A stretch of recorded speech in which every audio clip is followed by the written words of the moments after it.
Hey, listen, brothers and sisters, man. If you like what you hear, hit the subscribe button, man. Subscribe to this channel. And also, please, go to ISUPK.com and pay your tithe. Drop me some cash so we can move around this planet like we need to, man, and do the things we need to do. Everyone west. Everyone west. Everyone west. Everyone.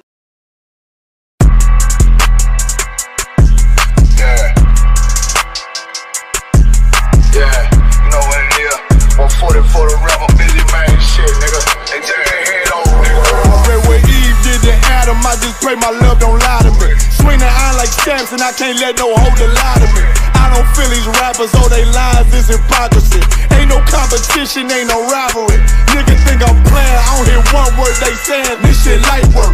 Think Muhammad one of us, he might lose his life first. Suckle up and stay alert, another cop just stretch the nigga. He a demon, this an exorcism, watch I bless the nigga. You took that oath in blood, then you know I'm gon' get active with you. From the opposition, I see vision, let me paint the picture. Rappers claim they spit, I ain't listening, is in fact a If revenge was a woman, I stroke that bitch like Jack. So Tower War, we gon' run the summer, it's gon' be historical. Thought they making plays, made them niggas call the audible. Ask who run this shit, but that question is rhetorical. Bitch, I'm the one, me cookies with the oil. I'ma get them crackers, hell, should've never kidnapped my family. I can't do that, bet I be the last nigga standing. Do a life sentence for my niggas, pray you understand me. I might put a switch on this Glock and call it young baby. How you real trigger know them dots? You a bird feeder, claiming he a demon. What's a demon to a cold leader? When he said something, I ain't hear him, this shit light work. It ain't about who got the gun, it's about who gon' up that pipe first. I turn a bad situation to a game change. Bring soldiers from the dead, just raised up the chain. Free shots, I'ma look like Aaron Jones when I run it. Never bite the hand and feed you, you'll never get that hand back. He bitchin' about 10%, I don't wanna hear none of that. He dropping sword, fuck him, just make sure you get that cover back. Look around, he ain't with us, probably cause he never was. Now my chin like you with the angels for your brothers. Everybody wanna be Richard Porter, God kill him like Alpo. Play if he want, it's laying in the trunk like Lee Malvo. I'm a certified woman's ass nigga, I am not a toy. Hey, I with that hollow side, yeah, this the real McCoy. Feel like Gullah Jack when I'm in Fayetteville, you feel your boy. Still up on my brain, still I think that's all that I do. The way I get that boy lost, they gon' start to call him Elroy. Fuck his game, pop out on them demons like I'm Hellboy.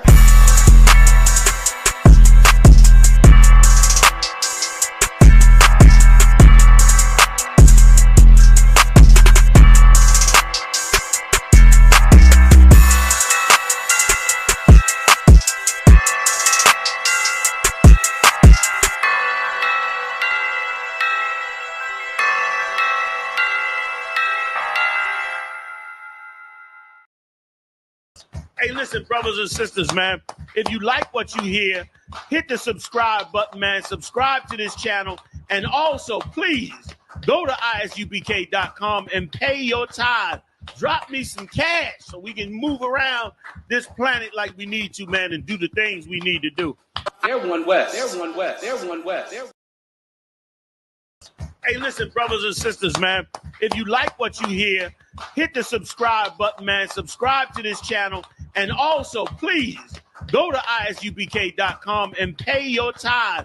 Drop me some cash so we can move around this planet like we need to, man, and do the things we need to do. Everyone west. Everyone west. Everyone west. Everyone.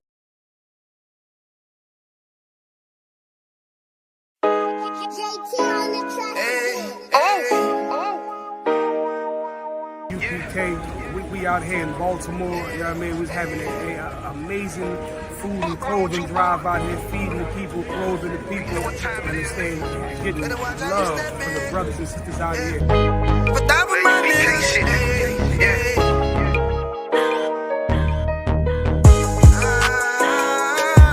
I'm in it, yo. Got my nigga Rawan with me. But that was my niggas, it'll be an honor. You know what I'm saying? Under commanding General Yahanna.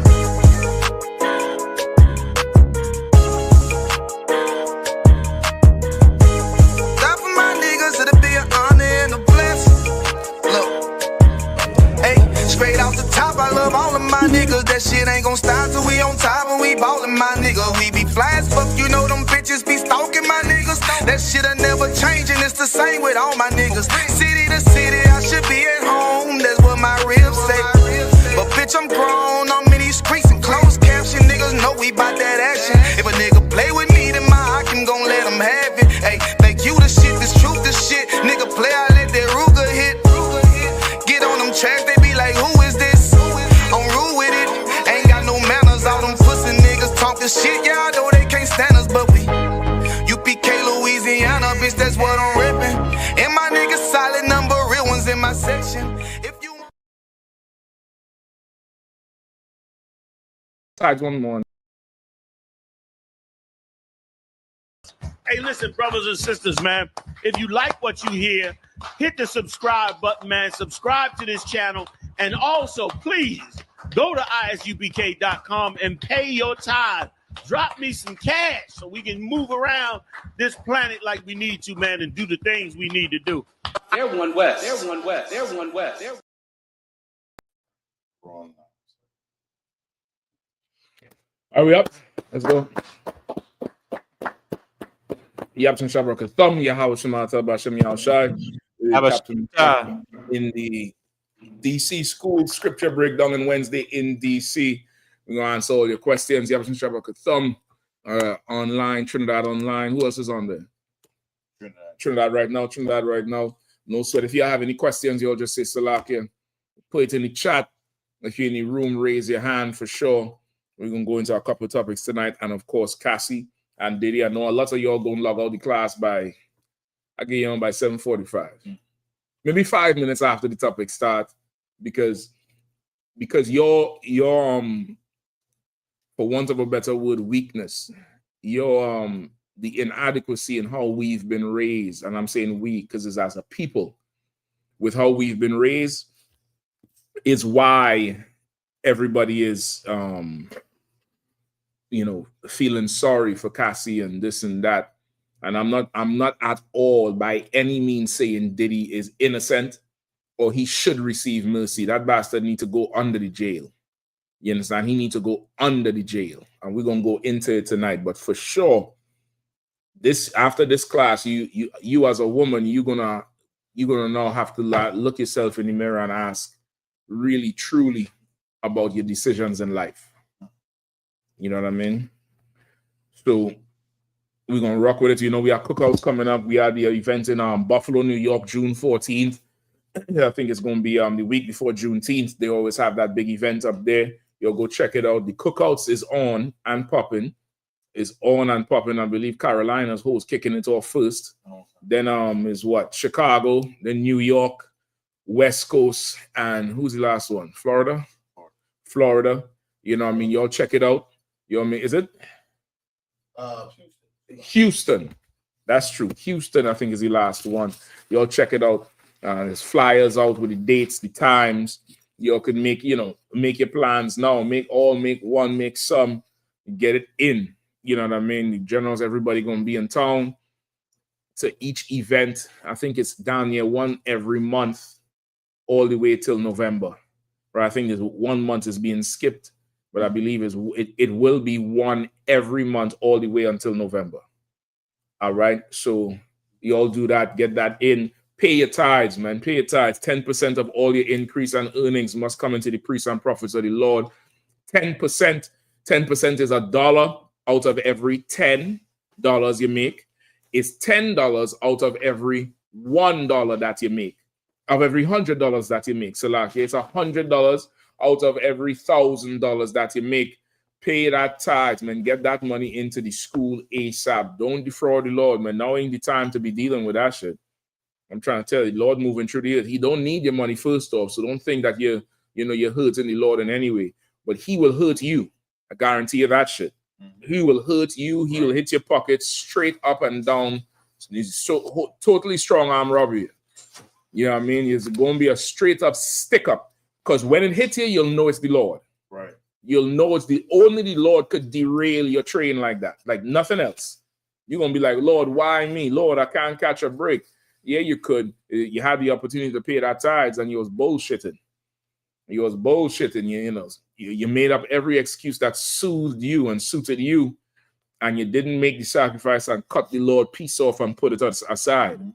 You get the point? You didn't do that thing. So let's get that. First, let me start off with that. Let me get the law of tithe, if you could. Let me get that real quick. Give me turn it into money. We're gonna go straight to, because tithe is not the topic, but I definitely want everybody to be tuned in all the way with it.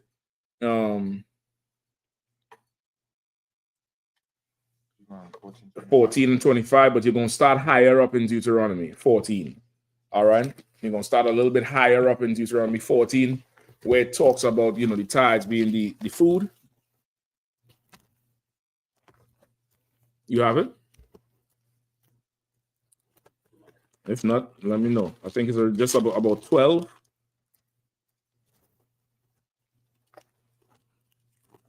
No, hold on. Not 12. 22. Let's start at 22. I think what we need is down there in what, 25? Right? So let's start 22. Shapat, don't forget, give me a record on this board here of the precepts, all right? All right, whoever got it. Deuteronomy chapter 14 and 22. Mm-hmm. Thou shalt truly tithe all the increase of thy seed. 1 second. Hey, Shapat, put this back one more. And careful with the string. You see how it vibrating? That's what them old fans be like. All right. Give me it again, man. Deuteronomy 14 and 22. Mm-hmm. Thou shalt truly tithe all the increase of thy seed, mm-hmm. that the field bringeth forth year by year. And thou shalt eat before the Lord thy God in the place which he shall cause, in a place in which he shall choose. Shapat, steady in here. You able to touch it to stop it from shaking? No sweat. Let's see. Now I think you can reach. Let's hold one of the coverings of the bowl. That's steady. Steady it, and then steady the string. Yeah, that's it. And just let go easy. Motherfucker still going. No, because I do it and it don't make that noise. Get about to handle these old things. That's what I'm trying to tell you. Now that should go in again and fuck it. It is what it is. It's gonna be driving me crazy. It's like a little rhythm section somewhere. Like they tailgating up in that fan, making all kind of music. All right, go ahead. Deuteronomy 14 and 23. Mm-hmm. And thou shalt eat before the Lord thy God in the place which he shall choose to place his name there. Mm-hmm. The tithe of thy corn, of thy wine, and thy oil, and thy firstlings of thy herds, and of thy flocks, that thou mayest learn to fear the Lord thy God always. Right, that's what the scripture said. The Bible said definitely tithe your field. That's what it says. They shall truly tithe all the increase of thy seed and the field that bringeth forth year by year. So the Bible does say to tithe your corn and tithe your crops and tithe your food. It definitely does say that. And it say wherever you are, wherever you eat from your field, meaning what? Wherever you're making that increase and that you're using to eat, to devote, to consume, and to use to sustain yourself, you ought to pay your tithes on your corn and your this and your that and everything of your field. And the tithe is to show that what was the last line saying? 24? That thou mayest learn to fear the Lord thy God always. That's lucky. That's in 23. That you may learn to fear the Lord thy God always. Right? Tithes show that you fear the Lord. If you're not paying tithes, you don't give a damn about what the Lord has to say or do, or his laws, or what he wants. You're doing what you want. Paying tithes proves that you fear the Lord. That's what paying tithes does. It proves that you fear the Lord. The scripture, Christ said, where you lay your treasure is where your heart is. You're not putting anything into the Lord's house because your heart is not with the Lord. Your heart is with some plug, some weed man who's selling you all the different flavors of weed so you could suck on it like a sodomite. All the raspberry and blueberry gas and all this, the Zaza and everything else. You get high on it. Or your heart is with some slut somewhere like Cassie. I heard that white man, even the white man got sicker. Now that's a rarity. They say she in there talking about how the damn escort piss in her mouth. They say the white man get up and walk the fuck out the damn courtroom. You turn a white man's belly. You insane. You are special. You freaky Ricky Dicky. you all the way gone there. The white man, he's supposed to be in there taking notes, like, oh, we're gonna try that. He said, I had enough of this shit and walked the hell out of the damn courtroom. That's how nasty you are. But some of y'all paying that damn slut, that tithes money, like that faggot over there in Sakari, that other sexual deviant gorilla Hebrew. Y'all thought I forget about him, huh? Y'all thought I forget about him. I told y'all we go until December 31st, 2025. He gonna get a reproof. But at that point, he comes before the parole board to see if he's free and clear. You get the point? That other sexual deviant who they say they had the receipts. The brothers and them Katazan them was saying they had the receipts where it's showing that he transferred money to some slut down there in Atlanta from their Sakari tithes cash app. So all the tithes that go in that y'all paying, or quote unquote tithes, is going to some hole somewhere. That's what's going on, and that's why the Lord is, when he decides to now collect on his 10%, it's going to be too much for you then. You think 10% is too much for you now? Wait till the Lord comes for it. You're going to really see if it's too much or not. You're going to realize the 10% you had to pay was such a small thing. You should have paid it. But by then it's going to be too late. At that point, the Lord wants you to learn the lesson. You can't come to him and say, well, Lord, I kept track of everything, and I have it right here. I have a check right here. I could sign it. Remember, he don't need your money. This is about the fear of the Lord. This is about the fear, and you did not fear him for X amount of time, so you're going to live in fear from here on out. You're going to be in fear of where you're going to live. You're going to be in fear of your utilities being turned off. You're going to be in fear of that car being repo. Y'all know what that's like. I think everybody know what that's like. Sleeping by the window, wait until 4 in the morning. You wait until 4 in the morning. You up there, watching YouTube, Netflix. You wait until you see that yellow blinking light from that tow truck. You get the point? The Lord is going to step to you in so many different ways, brother, to collect his 10, and his 10 is really the fear. He wants you to obey him. That's what he wants. He wants you to be obedient and obey him instead of listening to your flesh. Instead of listening to some preacher on the damn TV, or being a damn dummy like that Cassie and many other women, and choosing some man who now you want what you want. You want to blame him for your choice? Yeah, we'll deal with that. And again, I'm disclaimer. I'm not at all saying that he is innocent or he's okay for what he did. He's a piece of scum. Just like any sexual deviant, like that gorilla Hebrew, like Eddie Long, like every other one of them, all of them in the conscious community, Africa Bambata, all of them is sexual deviants that hurt Israel. They should be under the jail. In Christ's kingdom, it's going to be bad for you. It's going to be bad for you. All right? So you pay tithes, so you show that you fear the Lord always. Not sometimes. Not when you get a good hit, not when the overtime hit, not when the tax season come, not when the crap stable pay out, not when what's called the slot machine decide to treat you right. You should fear the Lord always, because you're slaving and you're getting an increase, or you're flipping, or you're doing whatever. When I say flipping, meaning you might go to the casino and put down some money and the shit pay out. You might roll some dice with some brothers, the shit pay out. Whatever it is, you got to cut that 10% and give it to the Lord ASAP, man, to show that you fear the Lord always. Keep going. Verse 24. And up to this point, fearing the Lord is what? Corn. 10% of the weight of your cattle. Your cattle weigh 5,000 pounds. You got to come with 500 pounds of beef. Give it to the priest. You got to come with 10% of the yield of the potatoes, or the yield of the carrots, or the yield of whatever is, come out that you're growing, whatever work you're doing, 10% had to come into the Lord. So at this point, it's food. But listen to what 24 is saying. Go ahead. Deuteronomy 14 and 24. Mm-hmm. And if the way be too long for thee, so that thou art not able to carry it, or if the place be too far from thee, which the Lord thy God shall cause to set his name there. Right. So if the way be too long for thee that you can't carry it, or it's the place is too far where the Lord set his name, meaning what? There's a place the priest is going to tell you bring the money to. There's a place the priest is going to say bring your corn to, bring your rice to, bring the bread, bring the meat. And that place might be further away from you than it is somebody else. in that case, and this is, we have today what, refrigerated trucks, stuff you can inject the food with to make it last longer, preservatives. But just think in a time where food is coming out of the ground organic, in a climate that may not be so forgiving, wastage could happen.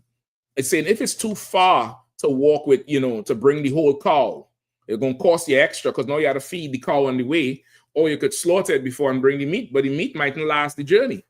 It might just be too long, too far away to go. Or you can't leave to go bring that, bring it on the way because it's going to spoil, it's going to pass. This is what you do. Keep going. Which the Lord thy God shall choose to set his name there. When the Lord thy God hath blessed thee, verse 25, then shalt thou turn it into money. Then shalt thou what? Then thou shalt turn it into money. Then thou shalt what? Turn it into money. So for everybody who says tithes is corn and you're not supposed to be collecting it anyway, then thou shalt what? Turn it into money. You ought to go and sell that 10% and get its value in money. Right? You ought to go sell your labor, because that 10% worth of corn or beef is the labor you put into the animal or the labor you put into the ground. Now you go sell your labor. And that's what you do today. You sell your labor in an office. You sell your labor driving a truck. You sell your labor doing them ride shares. You sell your labor working construction. You sell your labor being a lawyer or a doctor or a nurse or a teacher, whatever. You mop floors. You're selling your labor for money. You bring 10% of that. Go ahead. And bind up the money in thine hand. Put that money in your hand. Every school got envelopes. You got some right over there. You bring that money in your hand. You put it in an envelope. You write your name on it. You put the date. You put the tithes, the amount, and your Hebrew name on it. Go ahead. And shall go unto the place where the Lord thy God shall choose. And you come into your school, wherever your school is, in whatever city, and you ask the teacher, who do I give my tithes to? I got tithes. The Lord said, turn it into money. I've done turned my labor into money. Here's 10% of my work. Here's 10% of the corn that I would have planted. Here's 10% of this cattle that I would have grown, and this turned into money. I need to pay this money before the Lord comes see me. I need to pay this money before the Lord knocks on my door. Who do I give this to? That's what you do with it. And now, of course, it's super easy. Now, you got a whole ton of shit. You got PayPal, you got Zelle, you got Venmo. I don't know what the hell that is. It just sounds a little bit too, too on the other side from Venmo. Get in the Venmo. Whatever it is, there's so many ways you could do it. You just resisting the hand of the Lord, and the Lord is going to teach you how to fear him. Some you don't want to learn for yourself, so now the Lord going to have to teach you how to fear him. He'll make you very afraid, brother. He'll make you very afraid. You could bet on that. All right, good to go. Pay your tithes. That's the bottom line. Just pay your tithes. All right, pay your tithes, man. If we write about Christ being black, and we write about the Jews being black, and God being black, and the angels being black, and you don't understand why tithes is money, just shut him out and just go ahead and pay it anyway. You're paying the utility company and they're robbing you blind. You're paying Netflix and they're telling you who could use your account. You get the point? You paying for insurance that they ain't gonna cover your car if something go wrong. But somehow the buck stops at niggas and headpieces with the Bible who tell you pay 10%. No, you just fear the white man and don't fear the Lord. Right. Pay that 10%, man. Pay it. Don't say you ain't been warned. All right. Where we at? Any questions at all? Slack, sir. No questions online. Slack, sir. Yeah, go ahead. Slack, sir. Yeah. You know what's saying so heavy because I was just I'm teaching class in Baltimore the other night, and I was telling brothers, we could either give the Lord what's owed to him, or he could send Satan to collect. And Satan, when Satan went to Job, he wanted to take everything that Job owns. Yep. I mean, so don't let it get to that. Us give the Lord what's due to him is like putting a hedge around us so that we continue in the work of the Lord. Yeah. No, you're absolutely right, Doc. You're absolutely right. It honors the Lord in the way he wants to be honored. The problem is, because we grew up in a Christian society and we learn from the white man, we think that we could what is called that thing? Project. They say you projecting. You're projecting your own insecurities. We think we could project what is honorable to us unto the Lord. Like what the general was bringing out, I think Monday. Was it Monday night or Friday? Where he was bringing out how don't be Cain, be Abel. Bring the sacrifice that pleases the Lord. Don't bring the sacrifice that you just sweat for. So, the Lord had to take that. Damn that. The Lord wants what he wants. Give him what he wants. You know what I mean? That's the place we really have to go to if we're going to survive what's coming next. What's coming next is that thing. That's the world that's coming through right now. The world that's coming through right now is power and pleasing the power. And you're going to have to choose if you serve God or if you serve the white man. You're going to have to choose if you fear God or if you fear the white man. You'll see Trump over there shaking his ass over there in the Middle East, right? Wycliffe had a song about 10 or 15 years ago. He said, where the whole go, the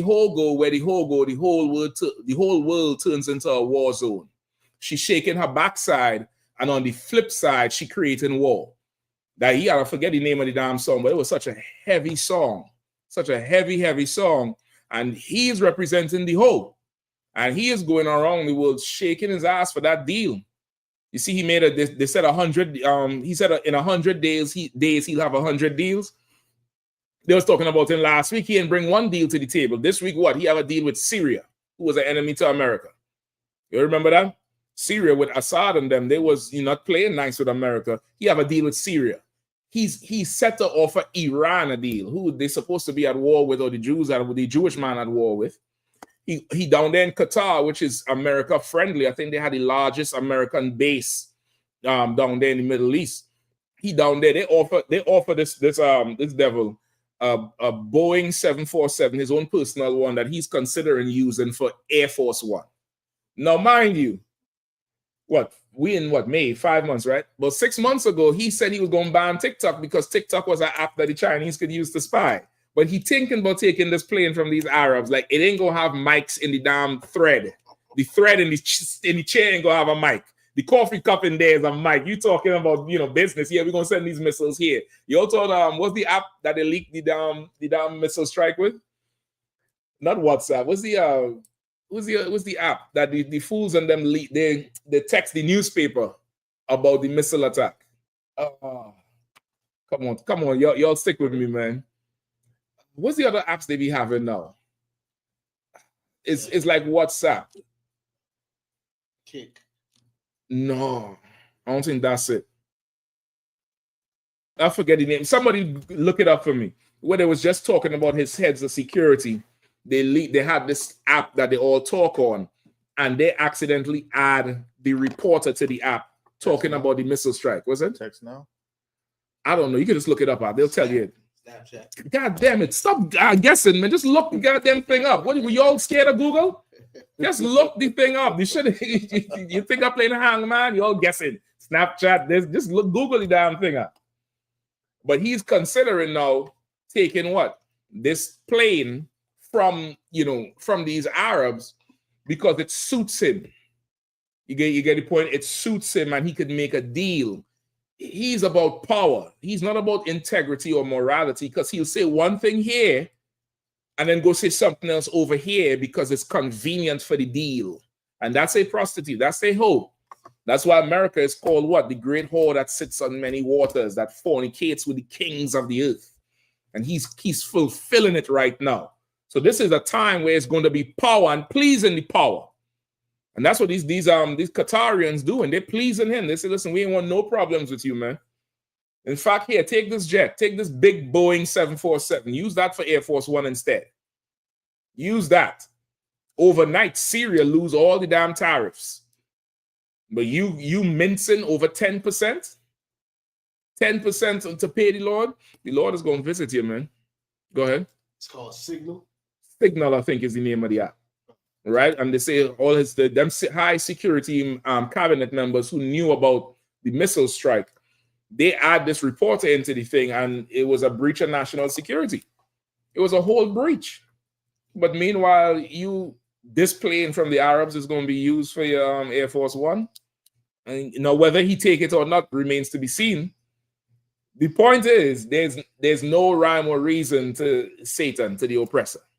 He gonna do what he want that pleases him. The Lord has a rhyme and a reason, meaning there's a clear outline. I tell you, he on Shema. He got me too, sir. He on Shema. Y'all over there. I'm trying to tell you. No, brother. Listen, that cat is an operative. He move in silence. You notice he don't meow or nothing. He just move. He just move and kill shit. That's all he do. Shabbat dressed back here. He going to the Yad Karab in the damn chair. He looking at you like, yeah, nigga, you thought shit was sweet, huh? Yeah, he checking you out. He checking you out. Don't worry about it. He on Shema. Don't sweat that shit. He gonna write his report right now. He gonna send that report in. Don't even sweat it. That. You get the point. So that's what's going on in this kingdom right now. All right, where we at? We just finished that tithes scripture. We had the tithes. What's going on with Trump? No questions then? Let me know if there are any questions in the room. Check both of the chats, all right? Okay.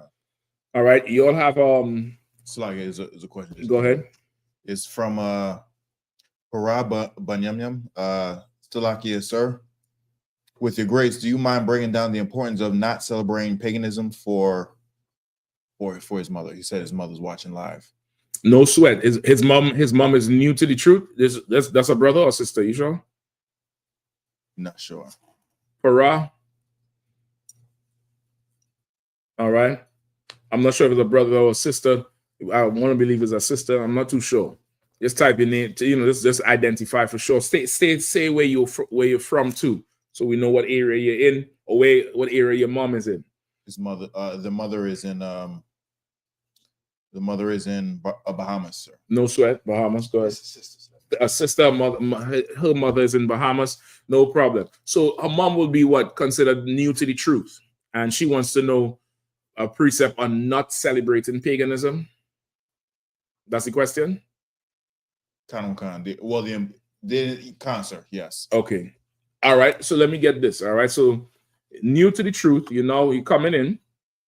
Hold up. All right. I see. Salakia. I don't see the messenger. God damn. It wasn't talking about you and all. Yeah. Sometimes I beat the conscience out here. Salakia. Go ahead. I thought it was just the Lord telling me you forgot. Oh shit! Listen, now, whatever it takes, I'm trying to tell you, whatever it takes, and that's where we had to reach as a people. As a people, we had to reach to the point when that check in the bank, them tithes had to come first before you pay them bills, before you pay that landlord, before you put gas in the car. You send that in ASAP. You wake up in the morning, you see, because everybody checks their payday. Everybody know when their payday is. You either up at 11:59 for it to hit. Or when you wake up the next morning, 6, 7 o'clock in the morning, or 5, or whatever time you wake up, you check in. Right then and there, you just slide right over to the app, to the Zelle, or to the PayPal, or if you pay it in cash directly into the school, whatever it is, and you break that shit off. Because one thing people don't forget to do is what? Pay their rent, the car note, the landlord. Don't forget to buy groceries. You know what I mean? You don't forget to do that thing on Klarna. I think it's Klarna. The thing, or a film, where they break up your purchase in installments, and you say for 6 payments of $25, you could buy this whatever it is you're into. You get the point. You don't forget to make them payments, pay them tithes. All right. So now I see this. The sister, her mom is new to the truth, and you want to know the importance of not celebrating, not following after the pagan. So give me an Acts, right? Let me get you exactly straight to our one. All right, give me Acts chapter 15.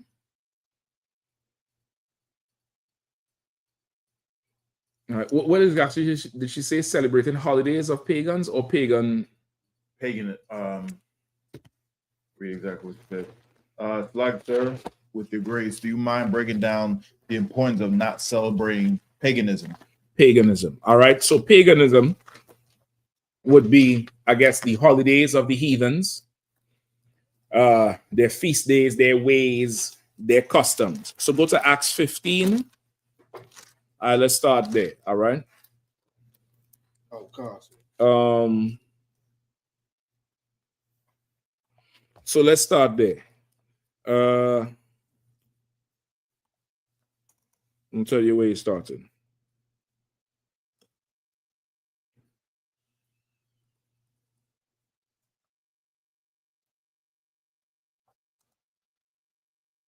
Start at, hold on. And she said celebrating pagan holidays. Sir. Celebrating pagan holidays.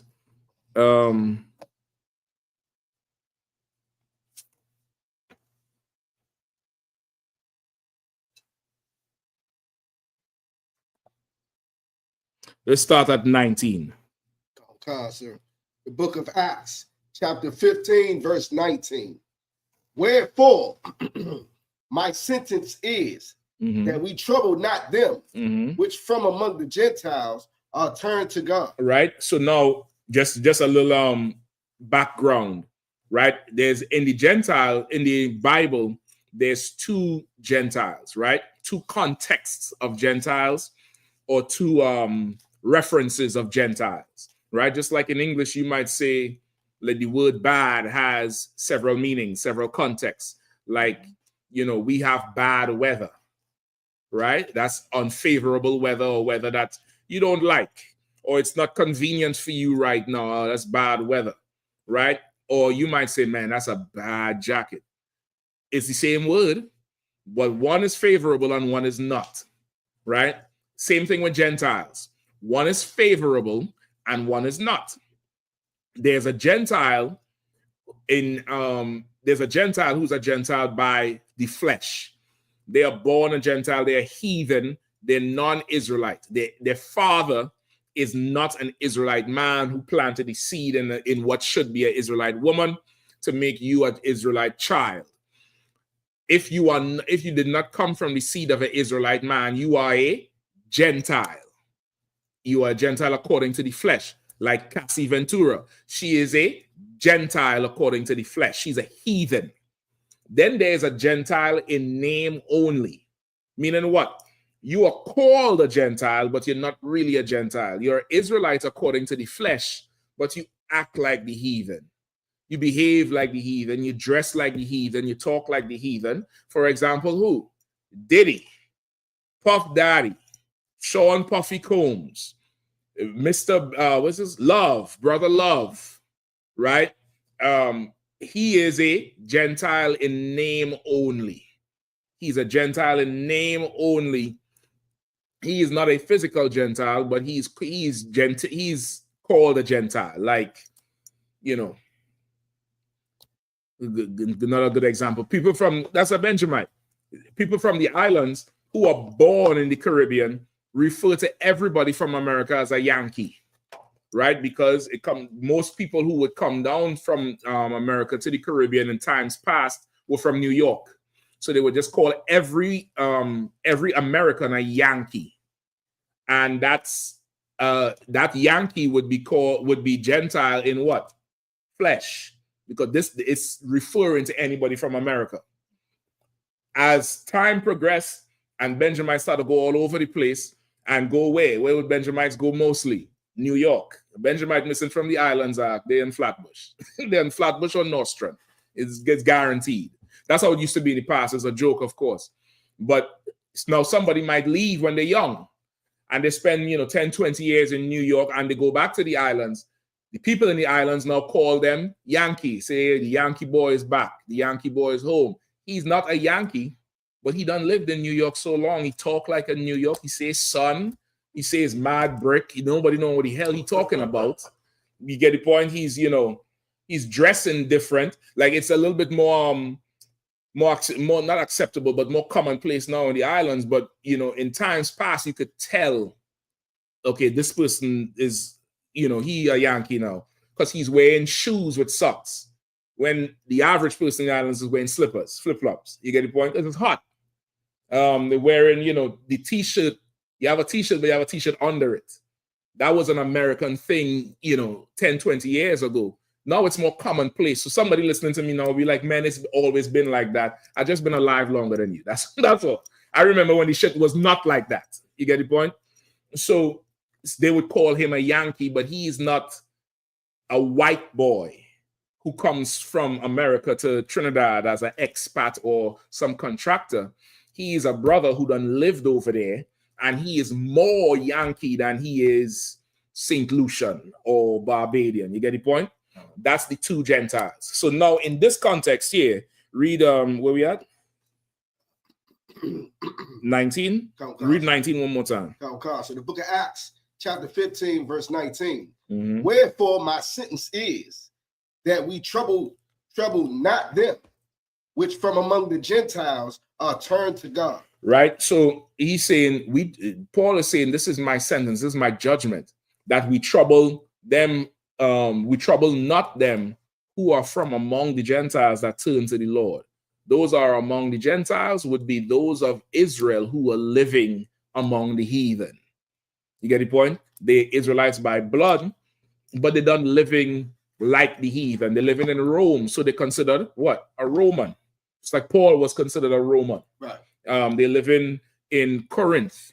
That's why you have the book Corinthians. They live in Galatia. That's why they have the book Galatians.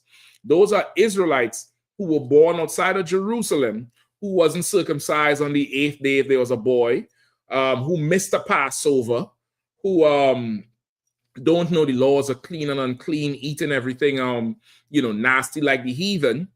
But now, because of the Spirit of Christ, they're able to know that they're Israelite now, and they could come back and serve the Lord. They're not cut off. Some of them thinking they just dark-skinned Greeks. Like that, he's a heathen, of course, but that's another good example. Like that African who played in the NBA, that Giannis.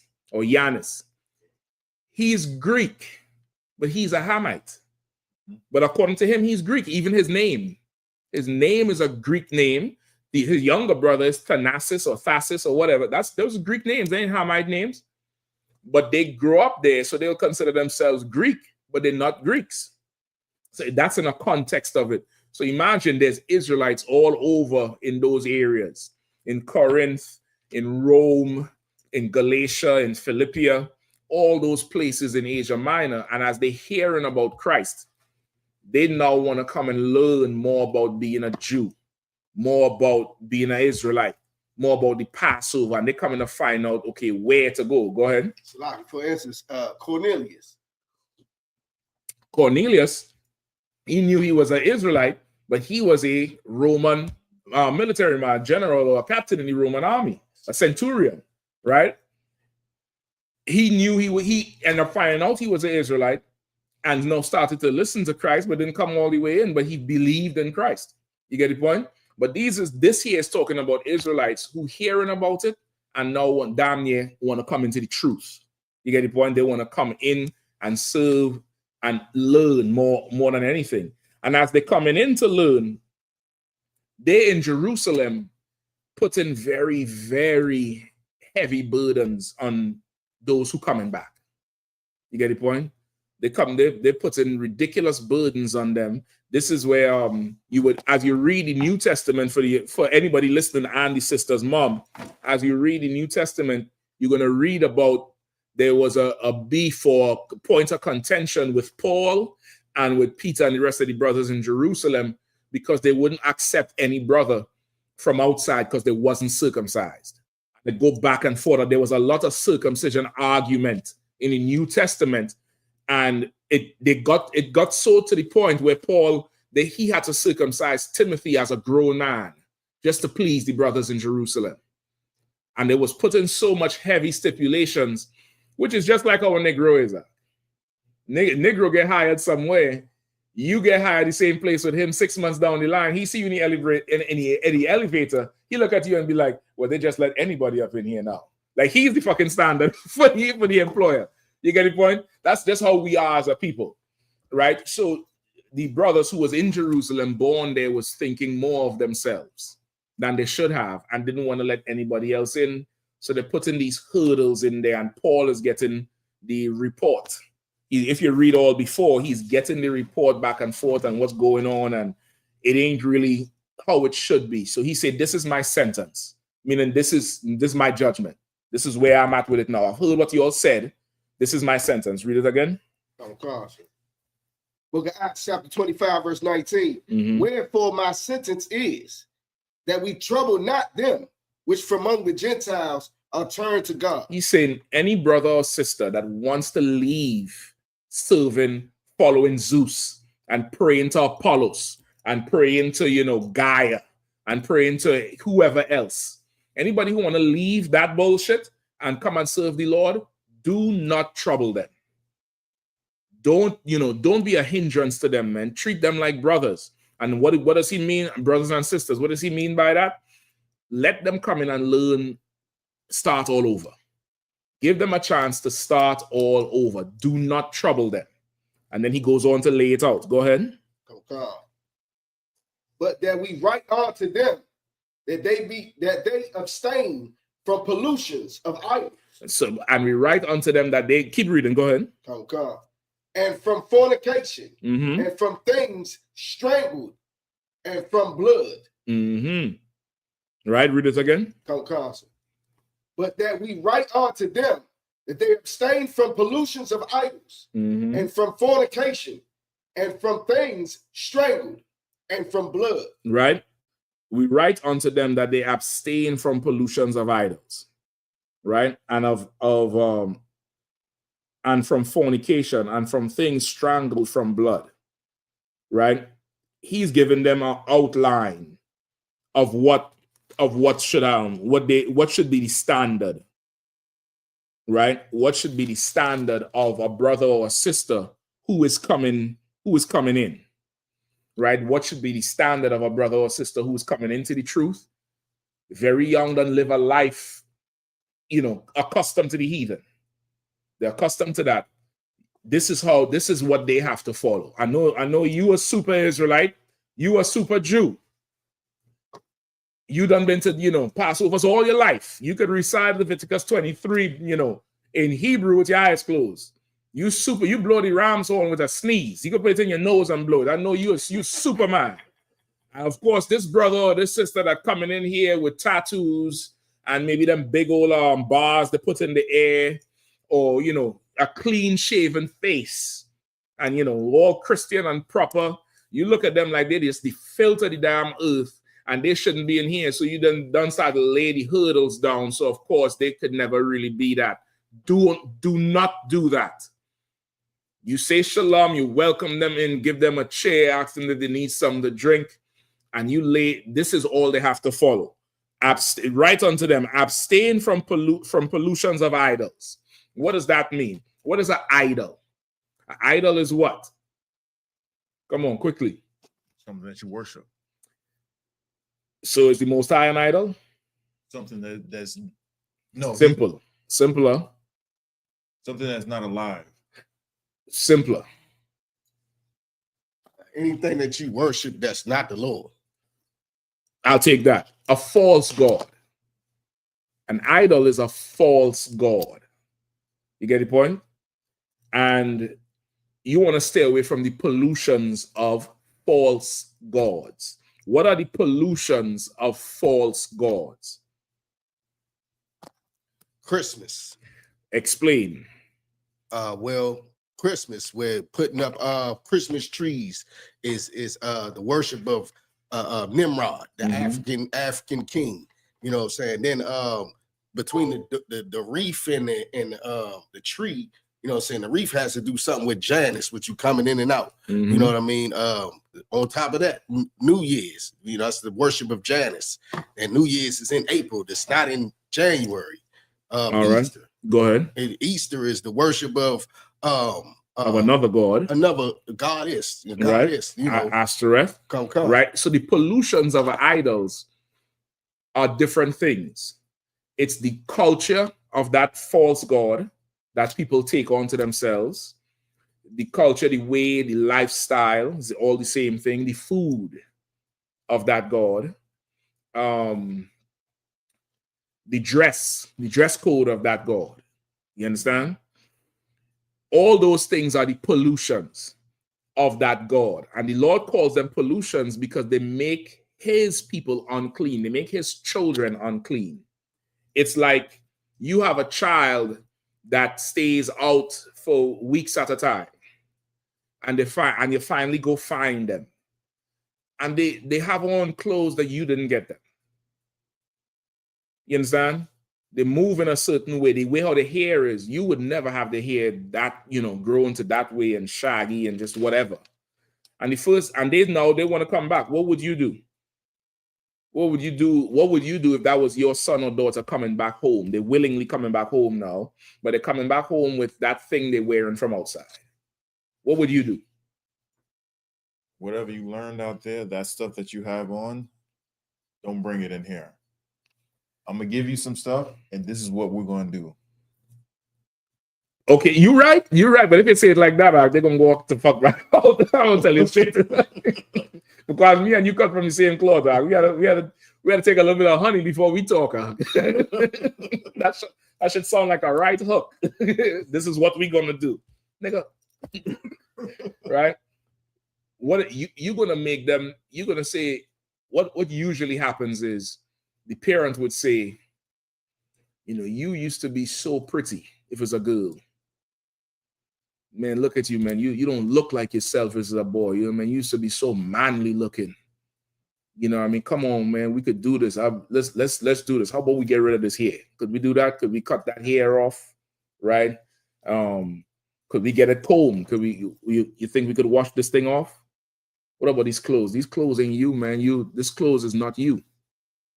Because to you, the parent, this is filth this child is wearing. They're adult now, or on the verge of adulthood. But you look at them as still your child. And this thing they're wearing, the way they're looking this is just filthy to you. So you gonna clean them up. Because that thing they have, the way they're wearing, what they eat, and say, what you want to eat? Oh, just, give me something out of a can. Give me a can of beans. Be like, that's what you eating? And you eating garbage, man. No, is it literal garbage? No. But to you, that shit is unclean. Like, let me make you some eggs and toast with some tea and an orange, fresh orange, some fruit. When's the last time you had some fruit? You get the point? You start cleaning them up. You take all the clothes, you put that in a bag. You handling their shit with gloves now. You know what I mean? If you ever have to go through it, you handle their shit with gloves. You put it in a bag. Say, listen, man, I know this is day one. I know we starting over, but I ain't gonna get rid of your shit. I'm gonna put it right outside in the door in the garage. It's right out there. I don't want it to feel like, it's too much. If you ever feel like you need to go back, it's out there. It can't be in here. It's kind of dirty. I'll take it to the laundry and wash it. But you make a deal. You work it slowly with them. You're bringing them in. But you're starting now to get the pollutions of what's not their home, their fake home, which was under a bridge or on somebody's couch or somewhere in the back of a car. The pollutions of the fake home can't come into your home. And that's the pollutions of an idol. The Lord don't want that around. Go ahead. It's like, sir, I noticed the difference. Come on. No, how the way you said it and how the way I said it. Oh, I had to learn the hard way. It's a lack here. No sweat. You get the point? That's really what it is. Just always remember the Lord is a father. He's a parent. And he wants his children back.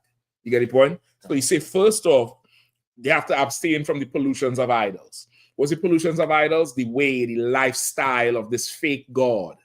Whatever God they was into, they can't dress in that dress no more. They can't eat that food no more.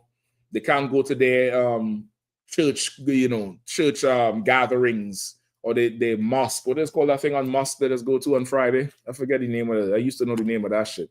Some shit they go to on Friday every Friday. That's their Sabbath. I think Thursday night into Friday is their Sabbath. Go ahead.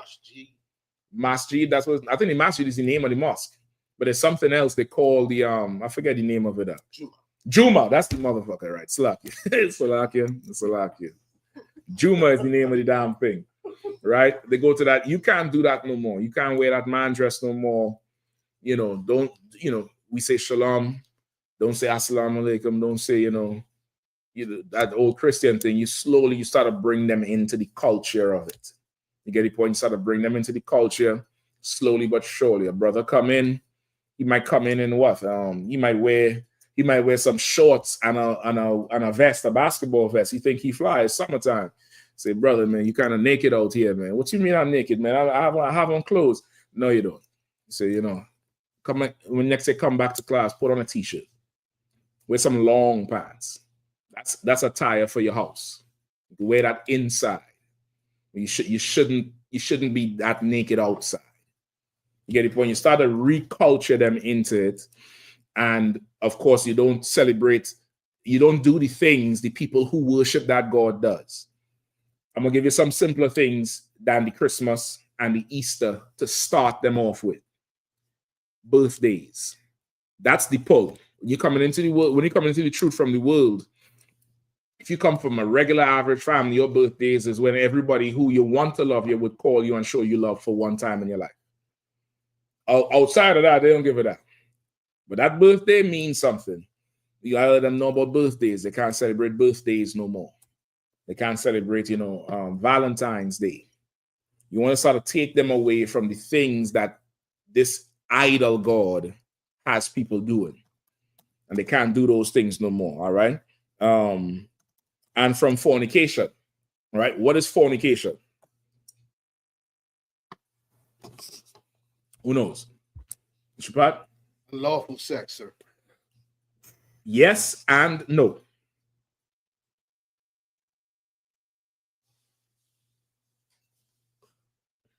Yes and no.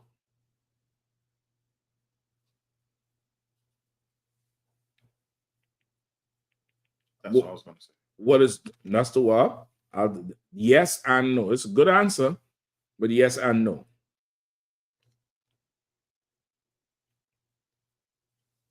Slack it, sir. Yeah, go ahead.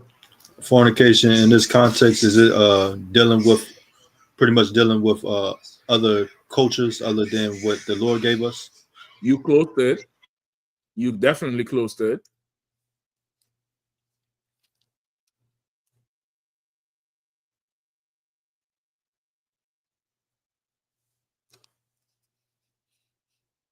Come on, Salaki. And that, we're going off of what he was saying, what Mathiel was saying, is it basically going against the Most High?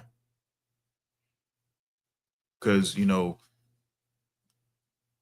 this context, like we're his bride, and if we do anything against him, and what would be against him? Be plain. What would be the thing that's against him? Well, in this context, worshiping another god. That's it. Fornication, in the original sense of the word, is worshiping another god. The Lord considers that like a woman committing adultery on her husband. That's how he feels about it. That's how he feels about you in the Christian church. Where's Caesar? You have him? Let me borrow Caesar for a second. That's how he feels about you in the Christian church, worshiping this guy. And going up to the statue of him on the cross, or to the whore, the European whore, who they call Mary, who is not Mary. That's his sister Lucretia. Or that's the Mary statues and the Mary pictures. That's his sister Caesar Borgia. That's his sister Lucretia Borgia, who he had sex with. Mary is a black woman from the tribe of Levi. They're not white. In the Catholic communities, they go up to Mary, brother, and kiss her feet. Kiss her feet and make the sign of the cross. When I was growing up, I knew a sister who was he went to a Catholic school, right? A Catholic high school. They call them convents, right? And she was ridiculously smart. She was a smart sister. I believe she went to med school and became one of them special doctors now. And I remember her being kind of distraught about graduating from the high school, right? We call them secondary schools.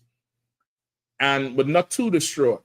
And just talking to her, she asked, well, what's the problem? Is it that he didn't make the grades or nothing? And she said, no, it had nothing to do with the grades. She said everybody who's graduating from that Catholic school had to go up to the statue and kiss the feet of the statue as part of the preparation to graduate. And she said she didn't want to do it, and they left her out. And that memory stuck with me, because I'm like, what the fuck that had to do with, you graduating? Because, you reach that certain age, or it's 15 or 16 or whatever age they graduate. That shit is a big deal. And she was left out of the whole thing. Because they tried to embarrass her, to force her to kiss Mary's feet. You have to now stay away from all of that shit. You can't go to, when the Lord see that, he feels like how a man feels when his woman whores on him. Like that brother, you'll look up his name. I think it's a brother. The man who was with Cassie first, I think it's Leslie something is his name. He was with Cassie first, and that hoe left him and went to Diddy. Left him and wanted to go to Diddy. She thought she was going to be the next Beyonce. It was the next bidet. And nigga was pissing in your mouth. That's what he was. That's what he was. He was a toilet. He was a toilet. Somebody needs to hang some bounty on your neck. The toilet paper. You get it, boy? Somebody needs to have some cottonelle earrings. Because that was you. That's what you were, because you done come into the adultery. And look where you ended up now. And in like fashion, that's how we will. We've whored on the Lord. Right? And let me give you the precept for it. Give me Jeremiah chapter 3. Start at verse 1.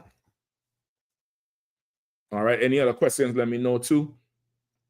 The sister who asked the question, let me know if you have questions based on what I'm saying, or if your mom has questions based on what I'm saying. Go ahead. It's from Kenya says, can we say that our parents' sins polluted us before we were born? She's new coming into the truth. Yes, you can say that. There's a precept for that. I think he was shaped in sin and iniquity. I think in Psalms or the Proverbs, you can say that. You definitely can, which is why you have to what? Put away the old man and come in, or woman, come into the truth and become brand new. Right? No, hold on. But at the same time, don't use that as an excuse now to charge your parents and say it's their fault you are the way you are. Because now what will they have to do? They'll have to charge their parents. Your upbringing has a lot to do with the mistakes you made, and that's going into the topic tonight too.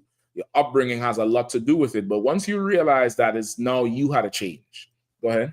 Slightly, sir. And that what more the saying would say in biblically, born into sin. That's the precept I was referring to. You can find it in I think it's in the Psalms. I was shaped in iniquity.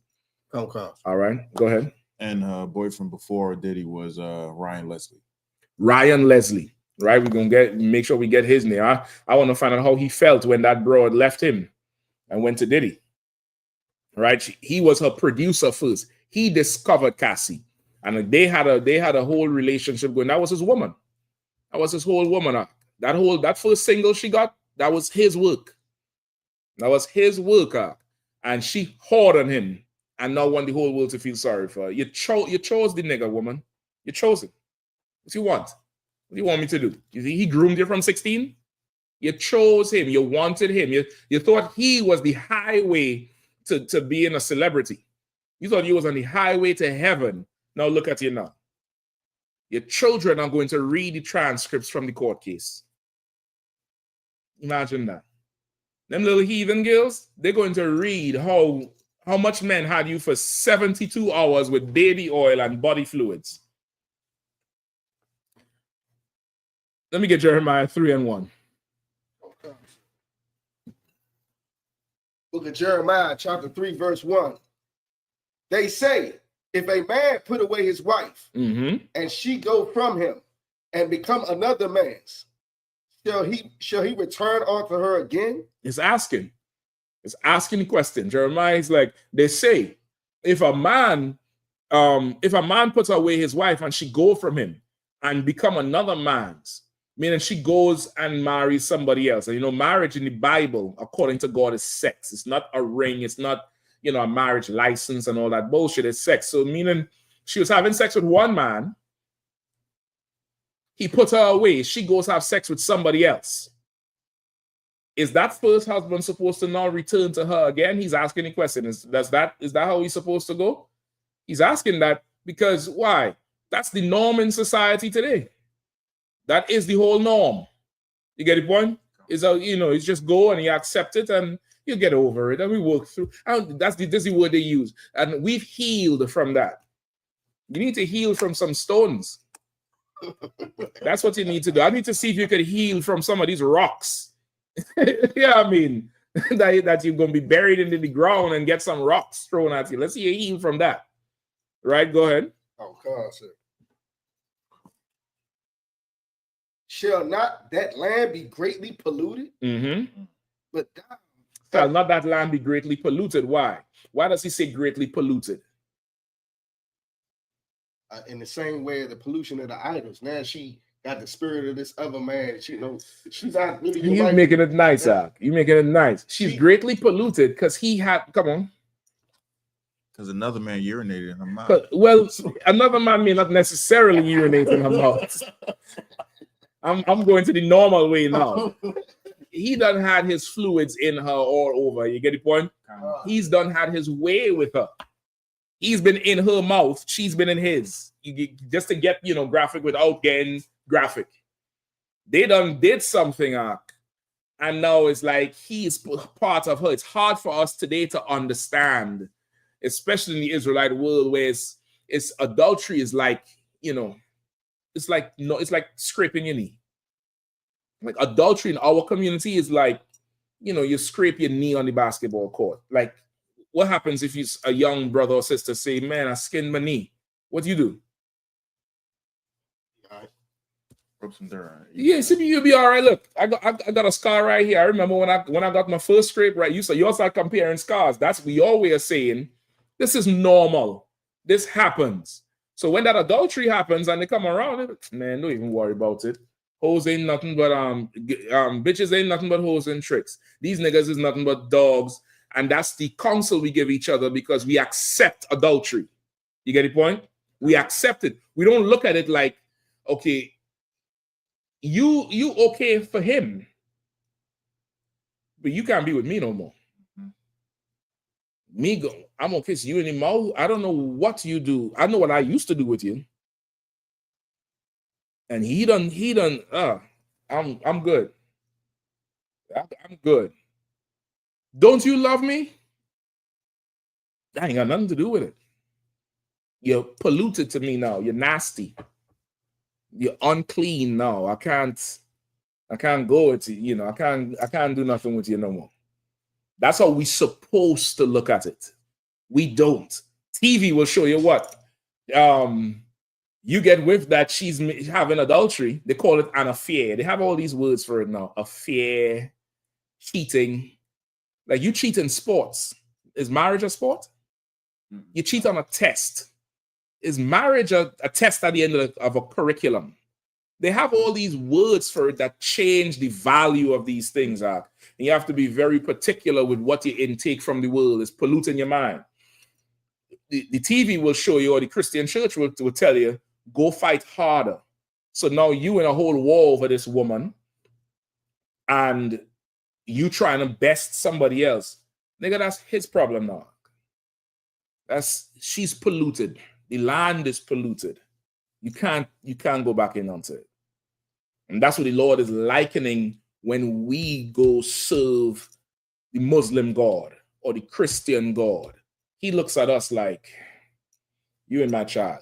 Just like how a parent would say when a child goes off and does some other thing and come back. And you look at them like, and they come in, Dad, Mom, don't call me that. Because you ain't my child no more. That's how they feel. That's how the Lord feels. The Lord feels like that you betrayed him. Because we have. Keep reading. Read it again from the top. Book of Jeremiah, chapter 3, verse 1. Mm-hmm. They say, if a man put away his wife, and she go from him, and become another man's wife, and become another man's. And become another man's. Shall he return unto her again? Mm-hmm. Shall not that land be greatly polluted? Mm-hmm. But thou hast played the harlot with many lovers. With what?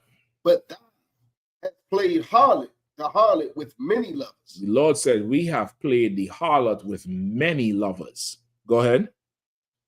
Yet return again to me, saith the Lord. Like the Lord said, we've been whores with many different lovers. We've been Cassie to the Lord. Y'all think Cassie a nasty ass broad, right? Y'all think she's so nasty. Well, you in that church Sunday morning, you nasty. That's the Lord look at you like he look at Cassie. That's damn near how it is. It's exactly how it is. The Lord look at you like all them sodomites on the choir. He looks at you as something nasty, filthy, and you can't possibly belong to him.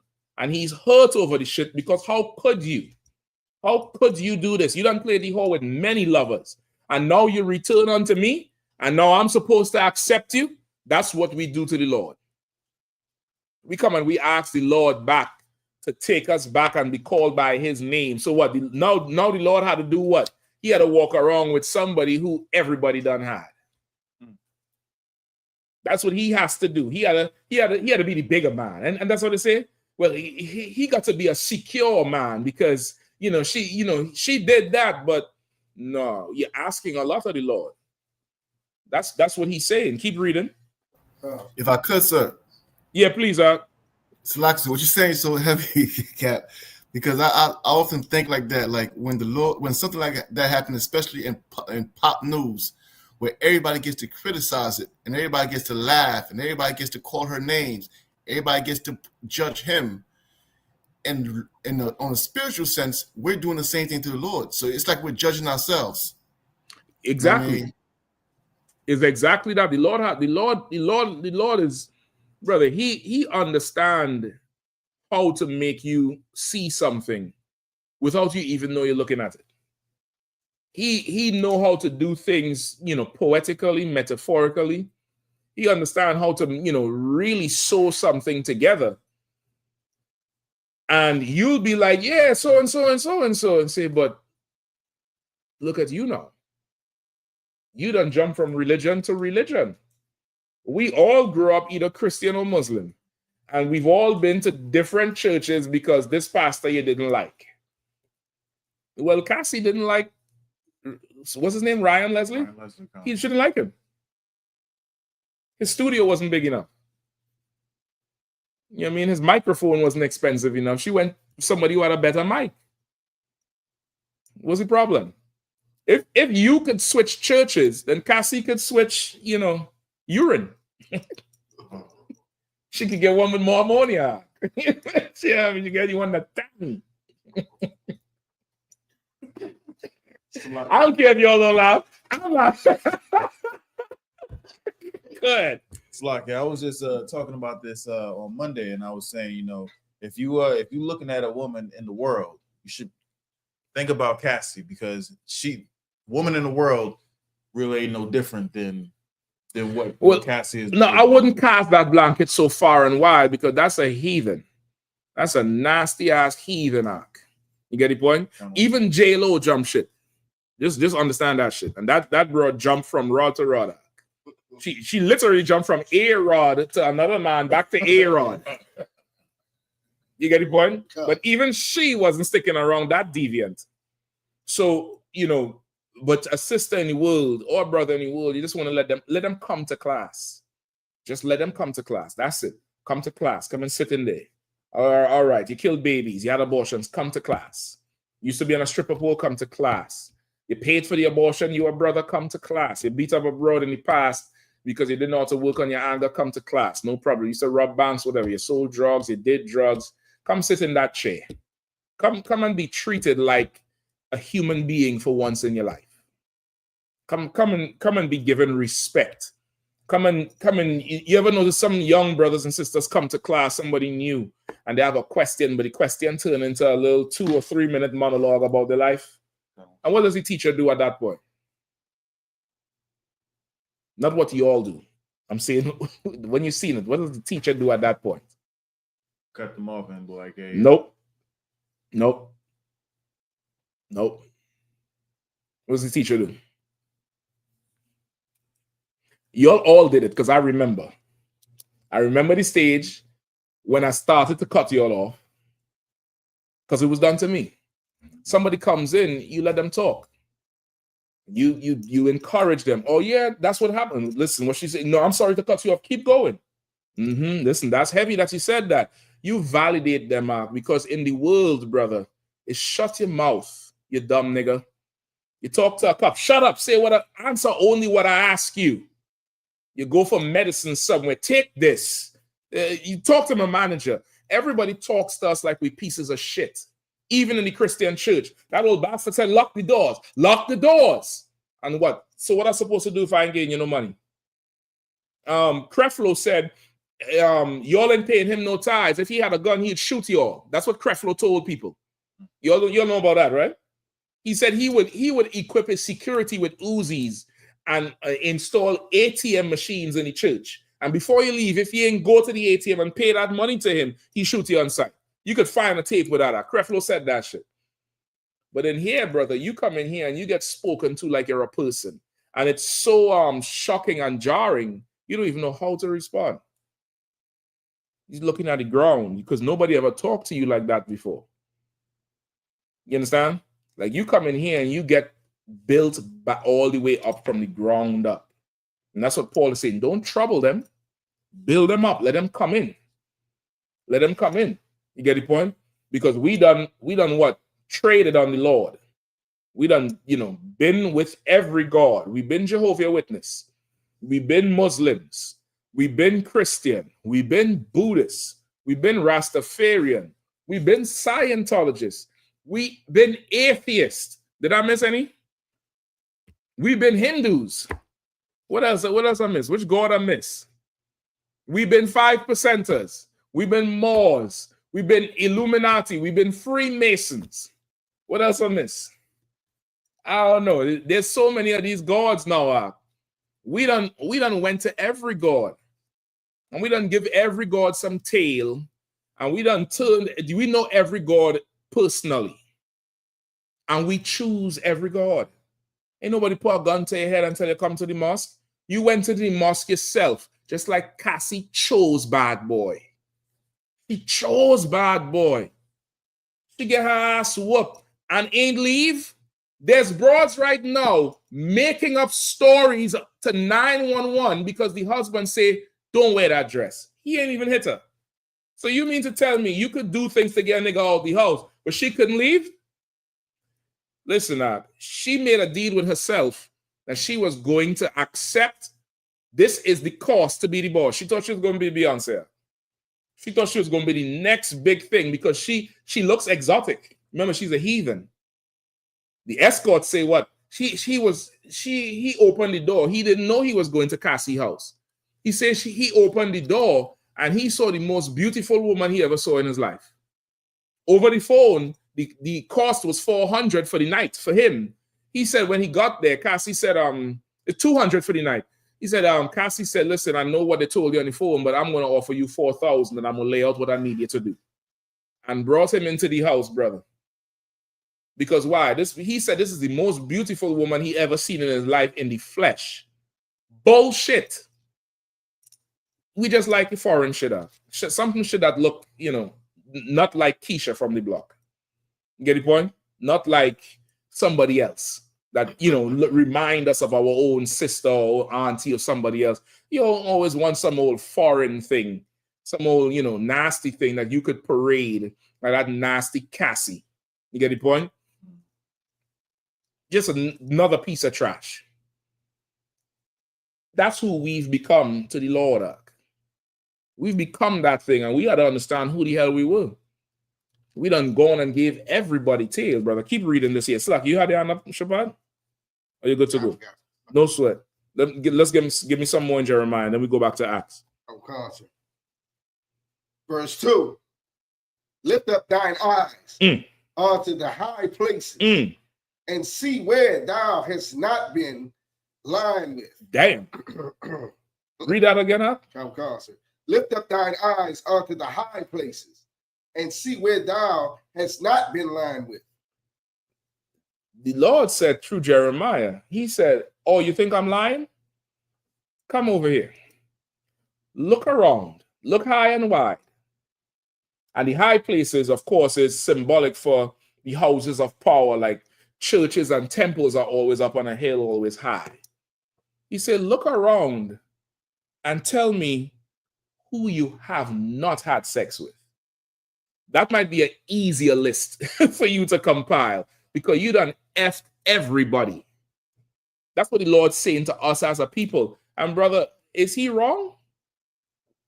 You got Moorish science, the Moorish Science Temple. Then you got the modern 5%er who take a little bit of Judaism, a little bit of Christianity, a little bit of Islam, and had sex with all of them and create a whole new sex. You understand? Like he's saying, okay, am I lying? Okay, don't tell me who you had sex with. I ain't got time. Just tell me who you didn't have sex with. That's a shorter list, Cassie. Just tell me who. Who you did not have sex. This brother was having sex on FaceTime. Damn. For 72 hours? Good night. I mean, at some point, how Kanye said shit was a choice. And that's what Kanye said. I know y'all ain't gonna like me after this. They're gonna say he hate women. No, I don't. I just don't want none of my sisters to be a slut like Cassie. Some old pretend victim. There's some Edomite from Philly. I think it's John Wayne Gacy. I may have the name correct. It's one of them serial killers. And look him up, please. Look up John Wayne Gacy. It might be another one. And he was down there like Dharma with these sisters. And he was kidnapping them. I think he would eat them from the base in the basement. And this one sister he liked. Go ahead. What, something came up? Nah, I thought you were talking about the pretty boy, the from clown. California. Yeah, he's a clown. You talking about Ted Bundy? Ted Bundy. Yeah, I thought you were not talking Ted about Bundy. This one is from Philly. John Wayne Gacy is the clown.